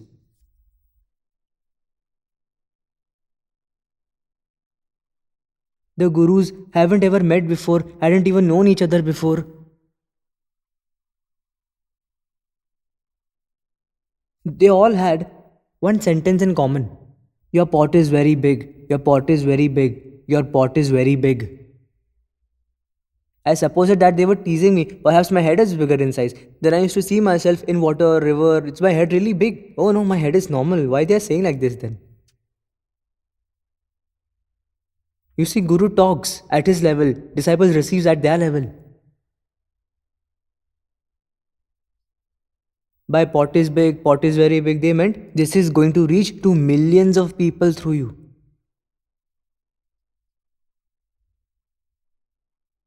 I used to wonder that when they don't even know each other, how come they all say this common sentence? And I have stayed with many gurus, but I could never see any differences in two gurus. Because my mind was focused on element of guru, not on guru. So, how the guru is in appearance, how heighted he is, how healthy he is, my attention was never on that. Guru's element is one. Dimensions of Guru's elements may look different. Secondly, we ask anything to Guru with fear. It's totally wrong. Guru is a sewing machine. It never functions like a scissor. You believe it or not. He will not do that. Never ever he will do a bad thing himself. It happened once. One day I was sent to a guru who would work on a third eye chakra. There was a beautiful waterfall. There was a small way behind the waterfall, and at the end of the path his cave was there.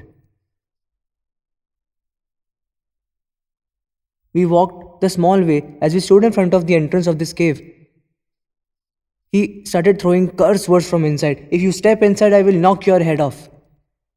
Now I was confused to go in or not. If I don't go, I was sent by Guru. That would be like disobeying him. Going is a must, and if I go in, he might knock my head off. Gathering courage, I took a step forward. As I moved forward one step, he really flung his wooden footwear at me, hitting my head. Now, blood started oozing from the wound, but my attention was not on that blood at all. I was looking at the wooden footwear of his. I lifted the footwear and placed it near his feet. He said, "You will loot my everything from me." So by hitting my head, he activated my third eye chakra. Made the chakra clean, made it bloom. What I believe totally is, I find the Guru and doctor is very similar. Whether doctor is cutting you open straight, horizontal, angular, that is never important. Each doctor may have his own style of operating, but the aim is always to save your life. In the same way, Guru, how is he behaving with you, treating you? This is not important. Important thing is that he's lifting you up. That spiritual progress you get, he just cannot do anything else. He will be seen treating you in such a way, bad way. A story just like this only, I'm going to tell you after some time. Sai Baba's story, just like this. What I mean to say is, Guru cannot do anything bad. Yes, you might interpret it as doing bad, but it's not really bad. It happened once. There used to be a doctor in Kutch, a very good, famous heart specialist in Bhuj. His brother used to swear at me a lot. Means what you say, his brother would think that this my wise learned brother engulfed into the web of this Baba. He used to say bad words to me repeatedly. He did. And now, some time ago, I went on tour there. I visited their home. Now their home has become a center. So he said, "Swamiji, I used to abuse you a lot. How did I get into meditation and all this?" I told him, "Put a rose flower in front of you and throw any worst abuses to it. Will it give you foul smell? It won't give. It will offer its fragrance only. So the character of a rose is to give fragrance, and Guru's character is to bless, give blessings. May you remember him for abusing or remember with respect. He will bless you only. So even if you say bad words to me, I am used to give blessings only. So here you are now. What I mean to say is, Guru is not a person. Guru is an element, and no bad thing can ever be done by him. He is a sewing machine. He cannot function like a scissor ever.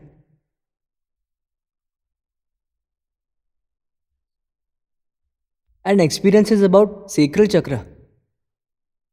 I never got them at Himalayas but I had in Mumbai. After coming to Mumbai, it happened this one night that one lady came to me. Give me salvation, give me salvation. She was shouting. After that, I prayed for her, said a prayer. And after that, she somehow calmed down. But after that, I could not sleep through the night. If she was asking for salvation again and again, but who am I to give her salvation? And if I could give her salvation, then who I am? I kept on thinking the whole night. After that, at morning during meditation, when I got connected to my Guru, then Guru explained it in a very detailed manner. It's just like a beggar. He knows when to ask for money and when to ask for food. Like if you're walking on a road, beggar will say, please give me a rupee, please give me a rupee. He will demand money. But if you're sitting in a garden and having food, he won't ask for money. He will ask, spare me some bread, spare me some bread. Means a beggar knows when to ask for money and when to demand food. In the same way, that soul knows that when to ask for salvation. So if you're walking on a road, they won't ask for salvation. When you're at a stage, you're on a throne. When you're at an elevated stage, holiness keeps flowing through you. They ask salvation from holiness, not from you. And see, you just have to say prayer for them. You just have to pray for them. So, what I didn't experience in Himalayas, I experienced in Mumbai. What I mean is, just keep trusting yourself. Make your mind stronger. Don't weaken it by tying talismans, holy threads and all. The more you will be dependent on them, the lesser self-reliant you yourself will be becoming. Be self-reliant. Trust on your inner power. Understand, the God is inside you only. He's there inside. Try to awaken him once, please. Then you won't be needing anything at all. You will need nothing else. Absolutely nothing at all. You yourself are capable. You are Guru yourself. Tomorrow, you all are going to be Gurus. So, keep preparing for that. For today,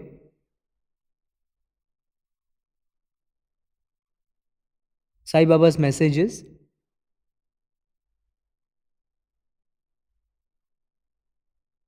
an incident from the life of Sai Baba.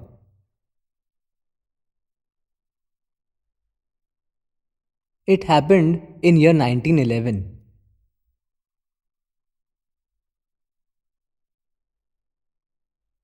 From Haridwar,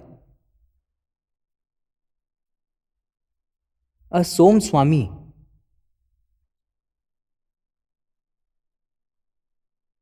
on knowing about Sai Baba,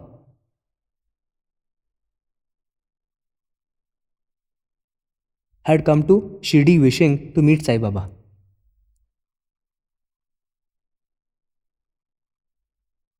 But just as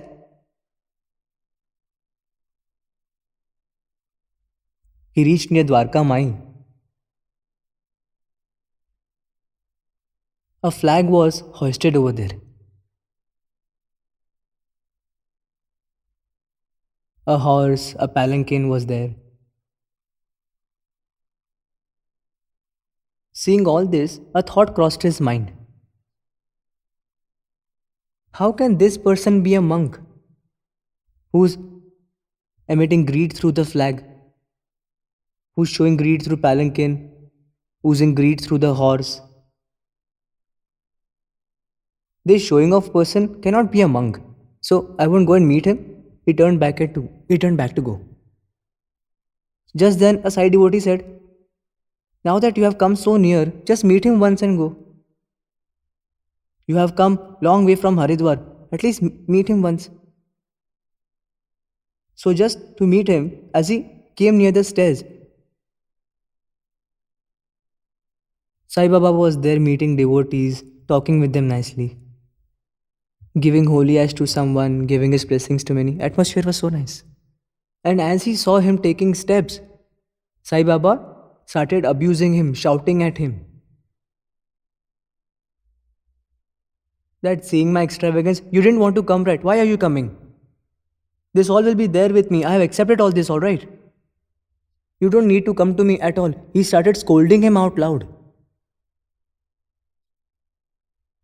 But on the inside, he understood by scolding me my greed, ego of mine, my ignorance. He is taking off. After that, taking time, he apologized to Sai Baba. Realization arose in him too.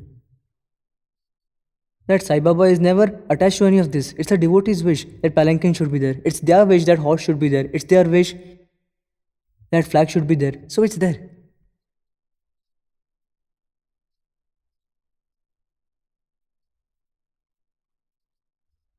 Once you start walking on this path,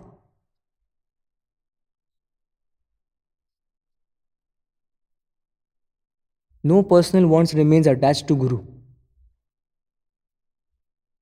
Just to make his devotees happy, just to make the devotees content. He accepts all of it. Once you take this path,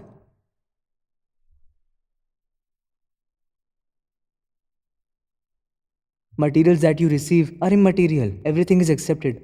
All is absorbed. Everything is welcome.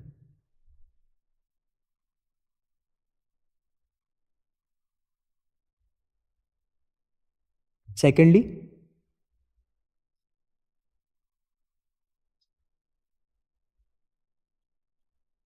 our attention should not be focused on pipe there, but I should always be on the energy that's flowing through it. If pipe is made from plastic, it will tear up.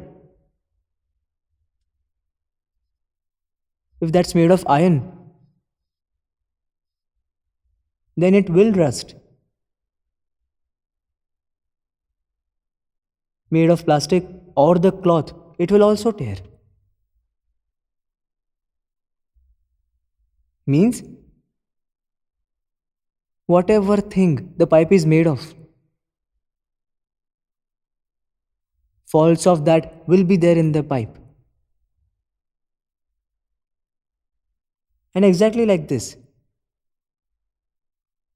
each guru has some or the other physical faults. Then your attention should be on those faults. The energy that's flowing through him, focus on those vibrations. So energy is the same. Energy is one. And so, many times you must have seen some saint is called insane Thakur. Some sage is called mad beggar. People would say anything by just seeing the cover over. This energy flowing inside is just one. The same, the one. So many saints are there who will abuse you if you go near them. You will think, is he really a saint? He is abusing so much. But that's just their covering. If you go near some saints, he would hurl stones at you. Reality, stones hit by them hasn't ever hurt anyone. Why? It's their way, it's their method. Every saint that's there is hiding himself under different coverings like these, but your focus shouldn't be on it.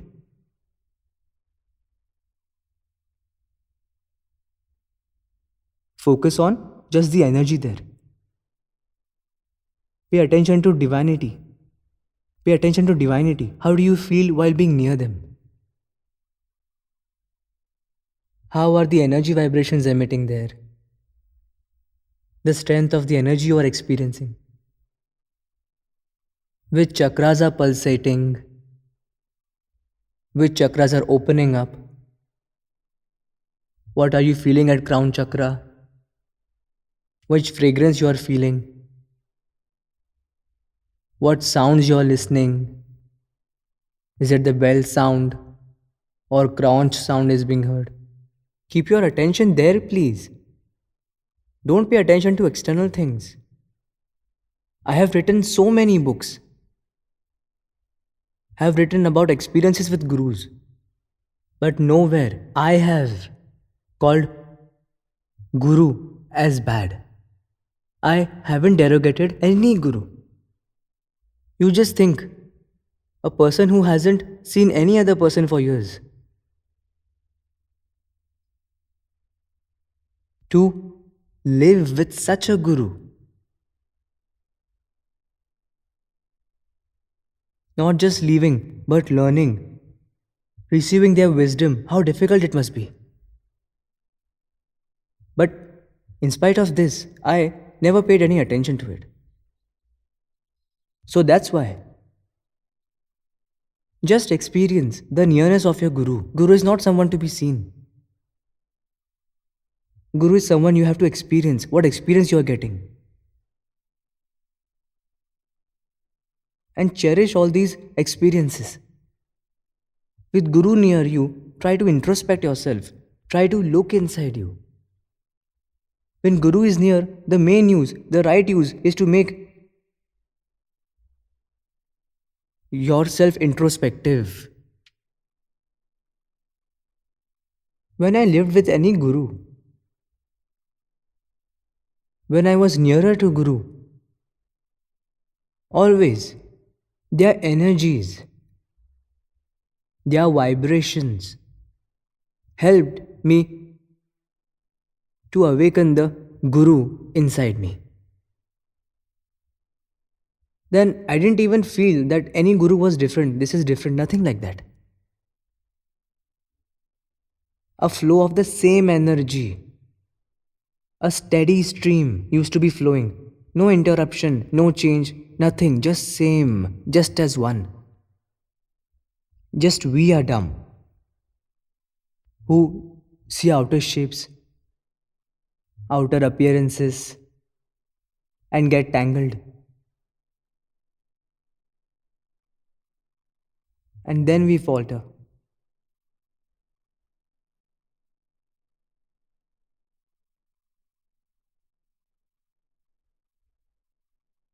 The Guru's element is a flow of energy. Yesterday it was there. Today is there. And which is going to be there tomorrow. And so,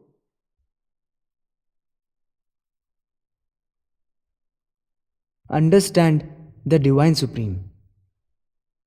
Divine Supreme is universal energy. Divine can't be contained in a body. Because nobody is there, which was there, is there, and will be there always. Nobody can do that. Everybody is perishable. Once, at Theosophical Society, I was explaining to the English people that each person whom we call Divine Supreme has never said that I am divine or I am Supreme God. No one said that. Why? Because each one of them knew that Supreme God cannot be contained in a body. Supreme God can just be in me. One Englishman said, but Sri Krishna had said this in Gita, that I am divine soul. I said, firstly, Sri Krishna hasn't written Gita. Gita is written by Ved Vyas. And Ved Vyas was a devotee of Sri Krishna. And so he saw the divine soul in Krishna. Actually, Divine Supreme is not material being. It's an energy, it's a divine conscience, and through whom it flows, we start calling that body as divine soul. Yes, it happens, it is habitual. We say the tap came. Does the tap ever come? The tap is the medium, the water comes through it. The pipe is the same, water starts flowing through, but we are habitual to giving importance to the tap. Tap doesn't come, the water flows. In the same way, we start calling Almighty, Supreme Divine to a body. A body can't ever be divine. That body is so pure, so pious, so absolute, so unchaotic that divinity is flowing through it. Divinity is an energy. Divine is not a person. It doesn't have any body. And the medium of flowing keeps changing according to time, on and on, through a body for some time, through another indifferent time. Every time the body changes. The divine soul is ever changing. So firstly, before the self-realization, understanding this is very important. Has the divine supreme or anybody which is accepted by all, which is worshipped by all? No, there's not. Some worships an appearance, some worship another. Wife worships one god, husband worships another. My child, there is a pile of soil. From that soil, somebody made a statue of Krishna, somebody made a Buddha statue, some made Jesus' statue, somebody made Mahavir's statue. So to make a statue from the soil, hands are needed. Through your hands, you can give it a shape, you can give it appearance, but finally it's just soil. And if you mix all those statues in the soil, then it's soil only. In the same way, with our conscience, we create the appearance of the divine soul. We create Supreme God. He's like this, and like this.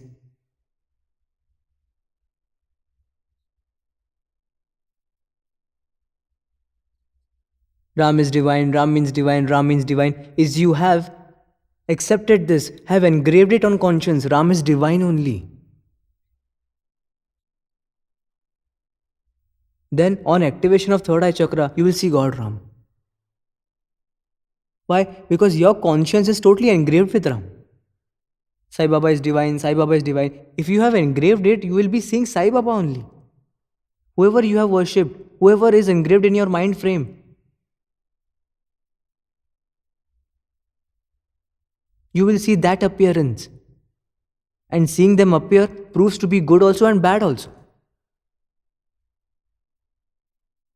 What does it mean by good? At least you have progressed to the stage of activation of third eye chakra. One chakra remains now. But this is not the destination, it's a pit stop. Pit stop means, first thing, divine has no own appearance. And you saw appearance. Which appearance? That you engraved on the inside, that appeared in front of you. See, it's just like this. If you have kept ketchup in the refrigerator, then when you open the fridge, you will see the ketchup. In the same way, as your third eye chakra will be activated, the gods that you look up to, the gurus that you look up to, will appear in front of you, whom you consider as a divine soul. It's decided by you only. Worshippers of Ram won't see Krishna, and worshippers of Krishna will not see Ram. You will see only that one which you consider as Almighty. And good thing is that you have progressed to the third eye chakra stage. And the bad thing is, you still haven't reached to the destination. When you reach the destination, the Almighty has no appearance. Divinity is beyond appearance. Whatever appearance you are seeing, that is created by you, made by you, worshipped by you.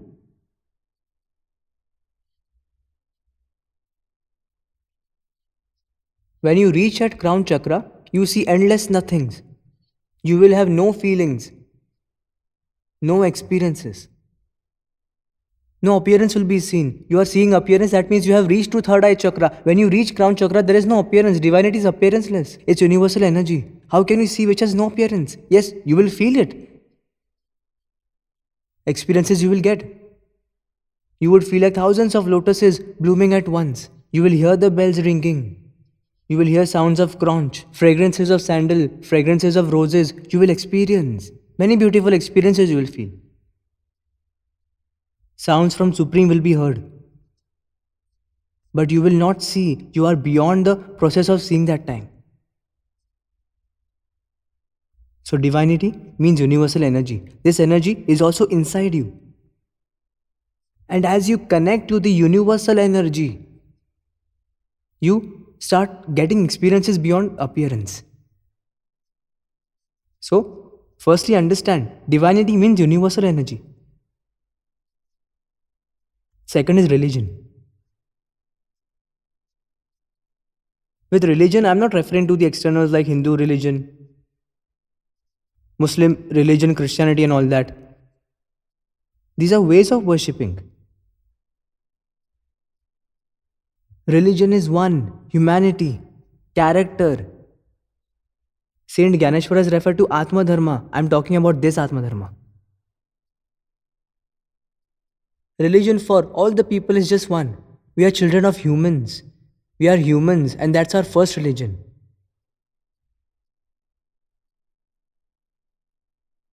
See, this is the destination. And these are different ladders for reaching there. This is one, this another, this is one, many different ladders. And this is helplessness of us that we have to be born in one of these ladders only. I am born in one ladder, you are born in another. It's there. Maybe that your ladder is different and mine is different. But all of them finally reach here only. So when you reach here, ladder loses all its importance. Where the religion ends, divinity starts from that point. When you reach here, Divine Supreme is one. When you reach here, there's only one truth. Sai Baba has given us a hint. Divine Supreme is one. Divine Supreme is one means God is one. Divine Soul is one. Who can speak all this? Who has really reached here can say this. Any person in the ladder can't say. Any person on the ladder will speak of the ladder only. Won't talk about destination. Person who has reached the destination can speak only about destination.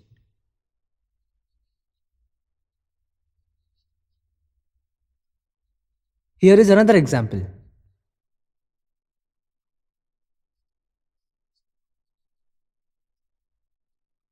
We have all started for going to Goa. Some are traveling by train, some are going by bus, some by car, some by plane, some are going in the boat. So we have all reached Goa's center. And once we reach, how we reached and how I reached is not important at all. We reached and that matters and nothing else. In the same way, these are just ladders. Ways of worshipping are ladders. Once you reach the Divine Supreme, then it's not important which ladder you took and which one I climbed. My Guru used to say, when the religion changes with each birth, what importance it has in your life.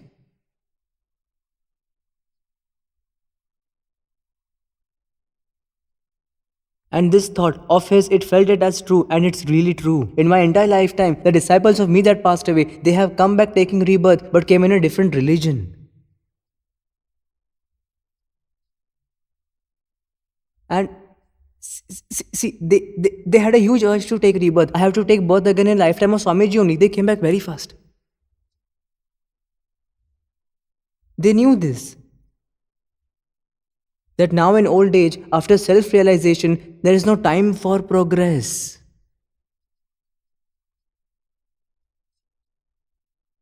So they wore a new body and came. So who is speaking from where? Pay good attention to it. If one is speaking about religion superiority, means he hasn't reached, he's sitting on a ladder and speaking. And one who has reached the destination won't ever utter a word about religion.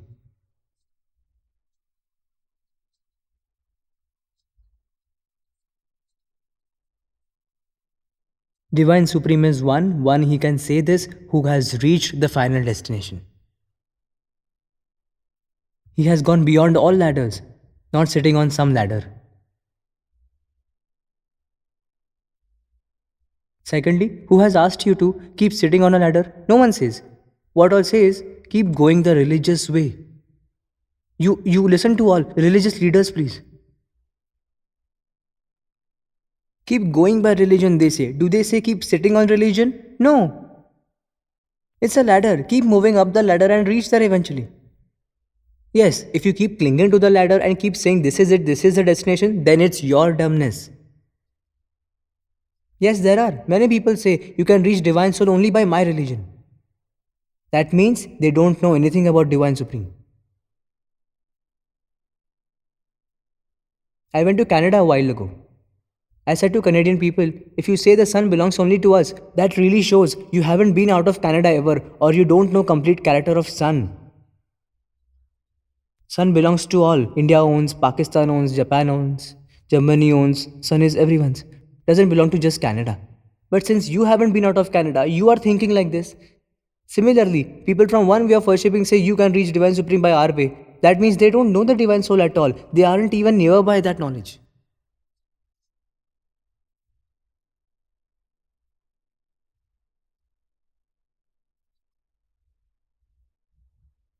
Religion is just one, and that's humanity, Atma Dharma. Saint Gyaneshwar elaborated this very Atma Dharma, this very universal religion.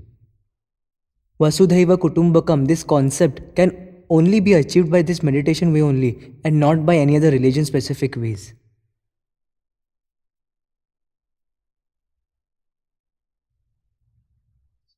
That's why first understand what divine soul is. What is religion? Understand this first.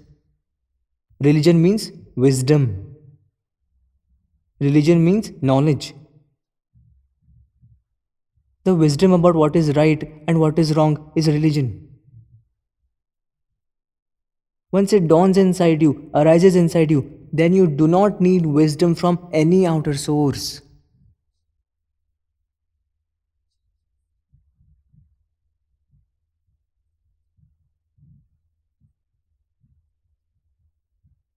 So it doesn't contain any outward teachings. Do this, don't do that. No such teachings there.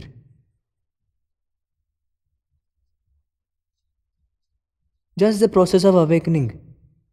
Once the lamp is lit, all that, what is bad, all that will vanish away and only good remains.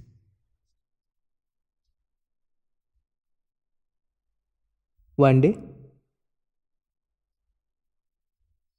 I was invited at a rehabilitation center. At the rehabilitation center, all the alcoholic people were gathered there in a hall. It was their every time practice. Sometimes a doctor came, he used to preach them, okay, see, if you don't quit alcohol, it will damage your liver badly. They used to shake their heads. They had to endure that, no way out. Sometimes some monk came, he used to say, see, if you don't quit alcohol, you won't get a place even in hell. Then I too was called to deliver a lecture. I said to them, the person who drinks one bottle of alcohol should start drinking 2 bottles from tomorrow. They welcomed this with thunderous clapping. What a monk this is, saying drink as you like. All the organizers came running at me. Swamiji, we called you to help them and what are you saying? I said, keep calm, keep calm. And told those drunkards, what happens if you keep saying do not drink and by doing this, you only pull their attention towards the drinks. I did exactly opposite. I said drink as much as you want. They were content. They imagined that they drank 2 bottles and they were content. And all their attention was focused on listening to what I am saying. Next, I told them, I haven't come in your life to make you quit alcohol at all. I have come in your life to connect you to the divine. I am here to teach you meditation. Just you for once concentrate yourself to the divine supreme and then you are on your own. As they learned to meditate, as they connected to the Almighty, in the next 45 days, 90% of those people had quit their drinking addiction completely.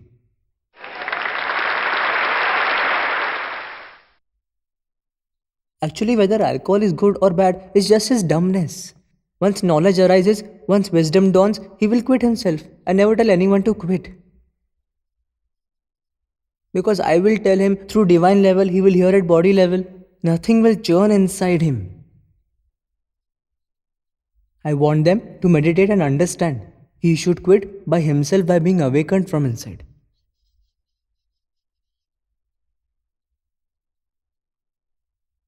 There are 2 types of alcoholics. Just study these alcoholics at micro level. You too will see. One type of alcoholic is like who drinks intermittently, doesn't drink daily, just 1 or 2 pegs, sometimes that's it. Sometimes to give company for businesses, they justify, like, to do business, you are required to take sometimes, they justify it. For marketing, I've been into marketing, I haven't taken it ever.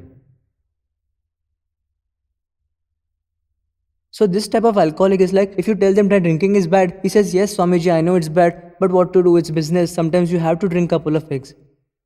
So this is one type of alcoholic. Now second, there's another type of alcoholic. If you tell them, please quit alcohol, it's a bad thing. Am I drinking with your father's money? Means he will directly charge at you. This is the classic alcoholic. And about this classic alcoholic, even when they die, at that time also their total attention is fixed on liquor only. How great would it be if I get just one more peg of that liquor? They don't get their peg and they pass away. And after their death, the thirsty soul of them keep wandering in the atmosphere. Keeps wandering and keeps searching for such an alcoholic that I can drink liquor through this person, making him the medium.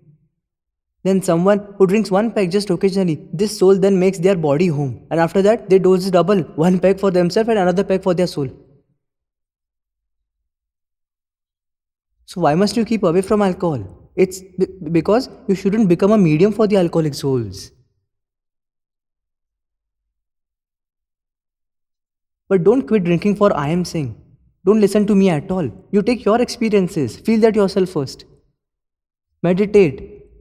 Practice it. Alcohol addiction will go away by itself. See, when mother gives birth to her child, then sacraments of mother are engraved on the child. When Guru gives birth to disciple, happens the same. When I don't drink, how can you be able to drink? Yes, it happened. Last year I conducted a seminar for doctors in Germany. Doctors year it was. There was a doctor from England. He gave me a CD. Swamiji, if you listen to this CD, you automatically turn thoughtless. What's the need for the Guru then?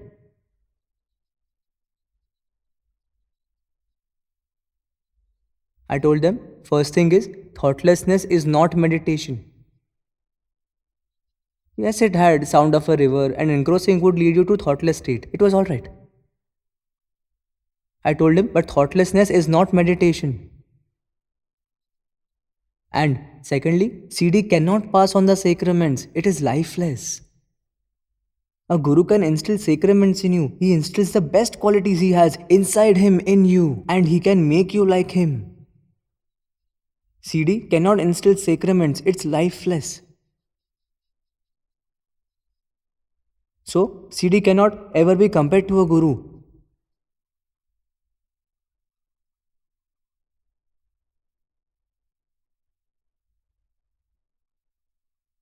Sacraments are to be transferred.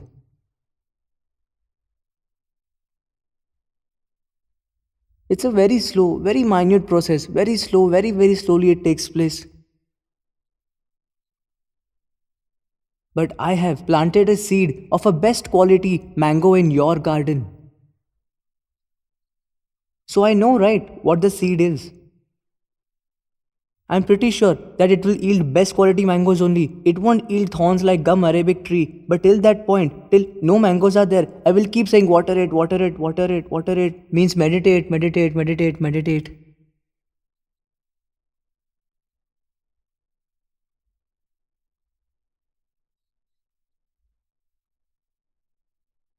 Now we will do meditation. Secondly, see, whatever we are doing, don't do it with just the body. Get that notion. Like you say, I'm a pure soul. Say it with notion that you really are a pure soul. Feel that you are a pure soul. Experience that there's indeed a pure soul there. Because of that only, you reached here. Many people wanted to make it here. How many really reached? When you say, I'm a pious soul, then feel it that you are a pious soul. And secondly, my heartfelt request, those who can sit down, please do sit down. While meditating, if you sit on the ground, then power of gravity will pull away all imperfections, all illnesses, everything from you. And when you are together in lakhs, in the collectivity of lakhs, if you lose this one chance, then for your lifetime you will never be able to sit on the ground. In Kolkata, an old devotee, she used to sit on a chair. I told her, please try and sit down. She said, Swamiji, my waist pains, my knees pain. I said, at least try, please. Nothing much. Just practice and keep sitting while meditation. She sat for 1 day, 2 days. After 8 days, she was able to sit on the ground. She said she doesn't feel good sitting on the chair. Do you know what happens? We go through so much stress, so much tension is there. The whole body becomes stiff like a bamboo. There are those old bamboos, right? They break but don't bend. Body just becomes stiff like that. And because of that, we are not able to sit on the ground.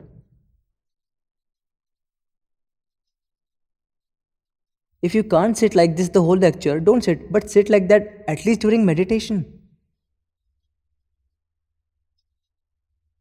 There is a power of gravity in the earth. And when you sit on it, sit like how a little kid would sit in the lap of his mother. Keep that notion in mind. The safety a kid feels in the lap of its mother, that security you can't get anywhere. Imagine that you are not sitting on the ground, you are sitting in the lap of your mother. Sit with a notion like this, then you will see your illnesses, your tensions, the stress in your body. Earth will absorb all that. You will feel relaxed, you will feel good. Nothing much. Like yesterday, keep your palm at the top of your head. Press gently at the middle. While pressed, move 3 times clockwise.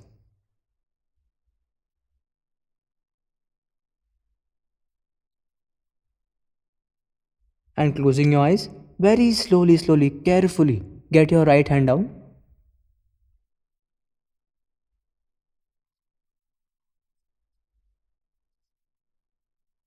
Repeat with me, I am a pure soul.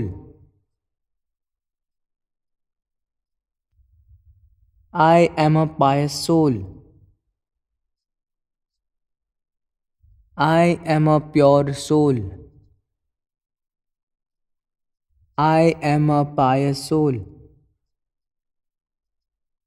I am a pure soul. I am a pious soul. And focusing on top of your head, meditate for 10 minutes.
Greetings.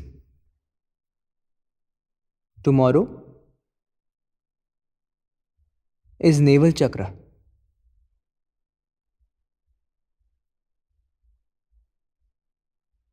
And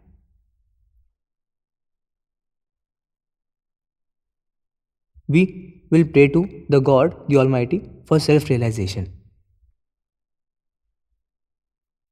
So you come prepared accordingly. Greetings.